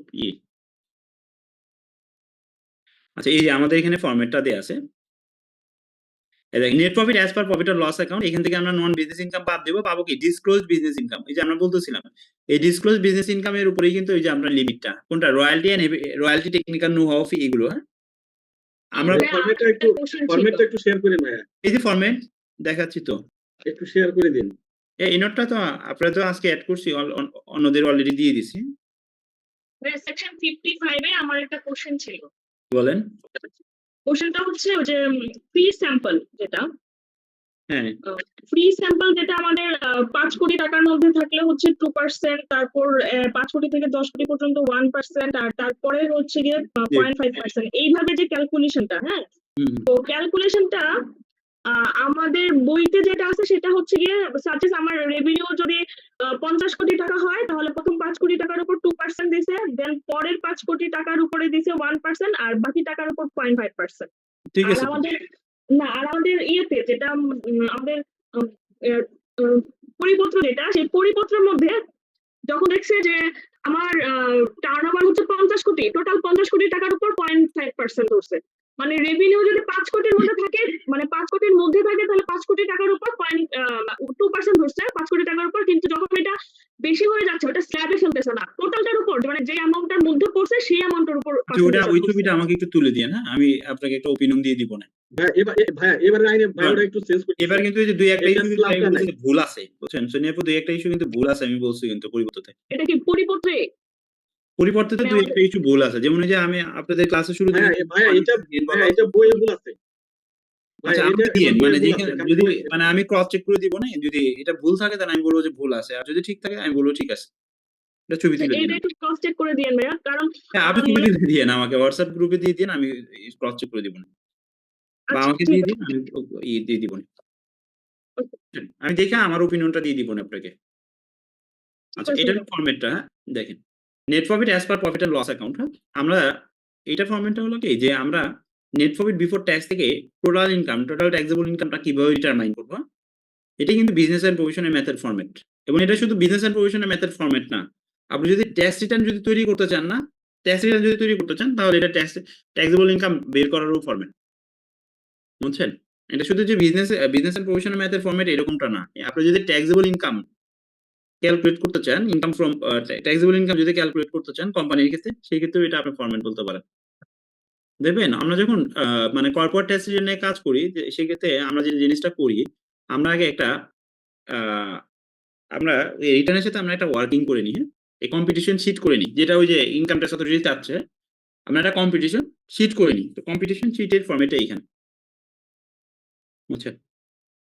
দেখেন, net profit as per profit and loss account, এইখান থেকে আমরা আচ্ছা, এটা আমি একটু গল্প বলি। যেমন আগে যেটা অনেক কোম্পানি যেটা করত, এই নেট প্রফিট বিফোর ট্যাক্সটা না, এটাই বিজনেস ইনকাম হিসেবে শো করত। বোঝা গেছে কিনা? অনেক কোম্পানি আগে কি করত, মানে বাস্তবে যেটা অভিজ্ঞতা, প্র্যাকটিক্যাল এক্সপেরিয়েন্স, অনেক কোম্পানি যেটা করত যে নেট প্রফিট বিফোর ট্যাক্স এটাই কি করত, বিজনেস ইনকাম হিসেবে শো করে রিটার্ন সাবমিট করত। যেটা অ্যাকচুয়ালি মানে যেটা আমরা বলতে পারি this is a wrong practice, হ্যাঁ? এটা অ্যাকচুয়ালি রং প্র্যাকটিস ছিল।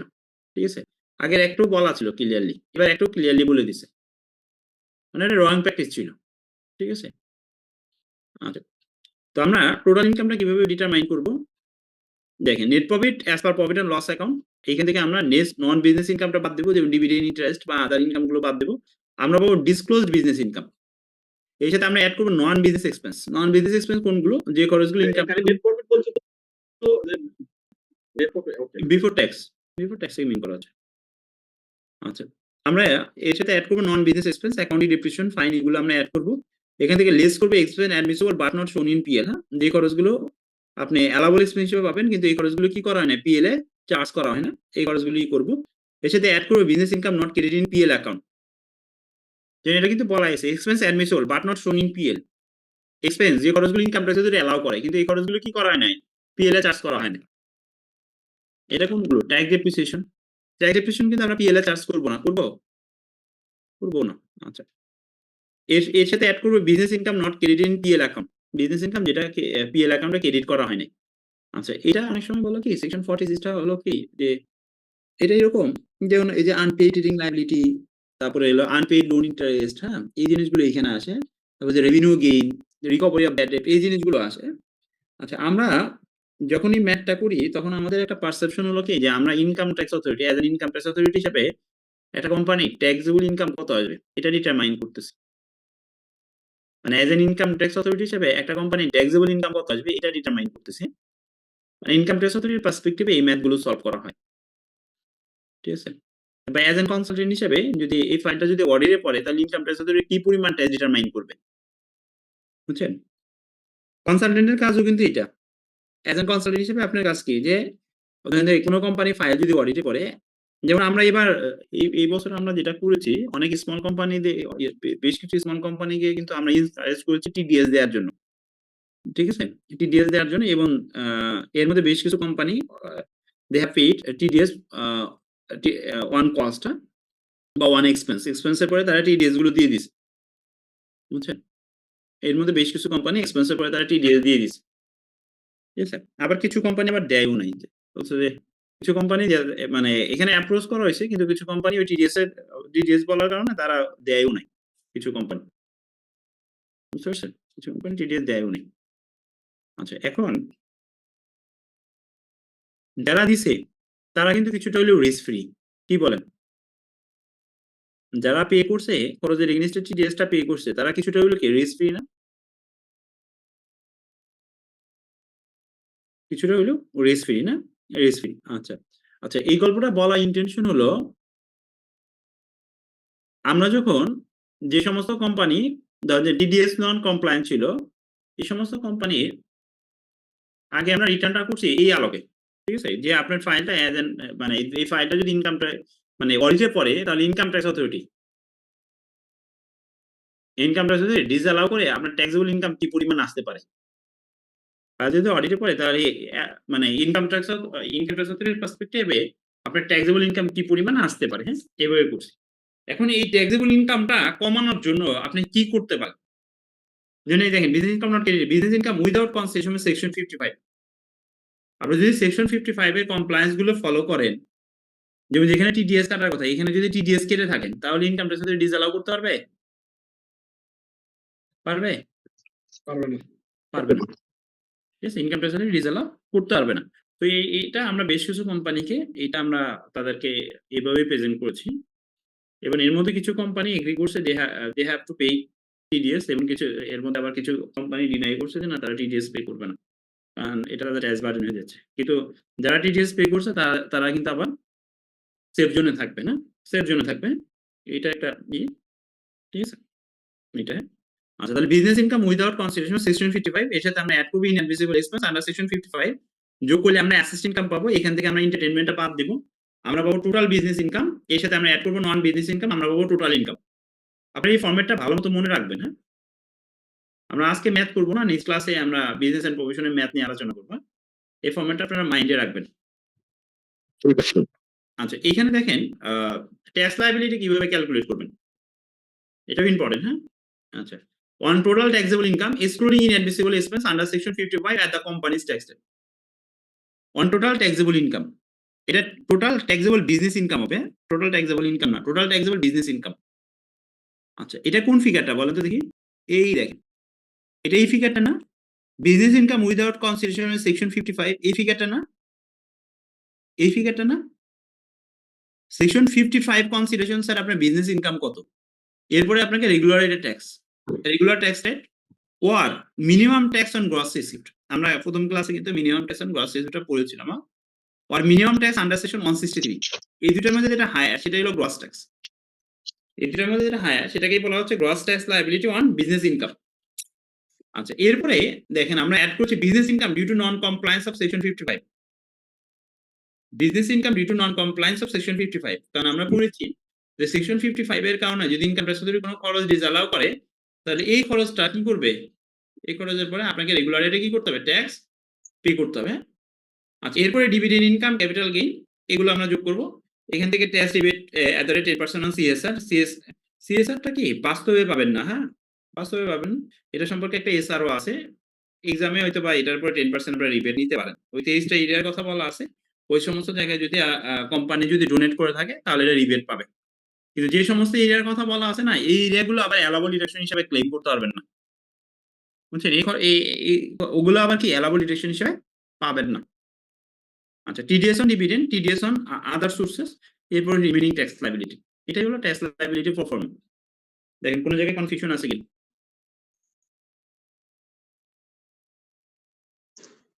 আপনি যেটা পড়াচ্ছেন এটা আর আমাদেরকে যে শীট দিচ্ছেন ওটা কি আলাদা? একটু না, সেম চিটি। এটা আলাদা কেন? আমি তো এই শীট থেকে আপনি কি না একটু যেমন এটাতে এজের পরে 63 অ্যাড করা আছে তা না, আমাদের ওইখানে সেম আপু এই শীট থেকেই পড়াচ্ছি। আমার তো শীটে একটাই করা, আলাদা হবে কেন? বুঝছেন? আপনাদেরকে যে শীটটা প্রিন্টিং দিচ্ছি প্রিন্ট করে আনছি তো দেখি যে একটু ডিফারেন্স লাগতেছে ডিফারেন্ট কোনো হেড আর কি আমাদের হওয়ার কথা না।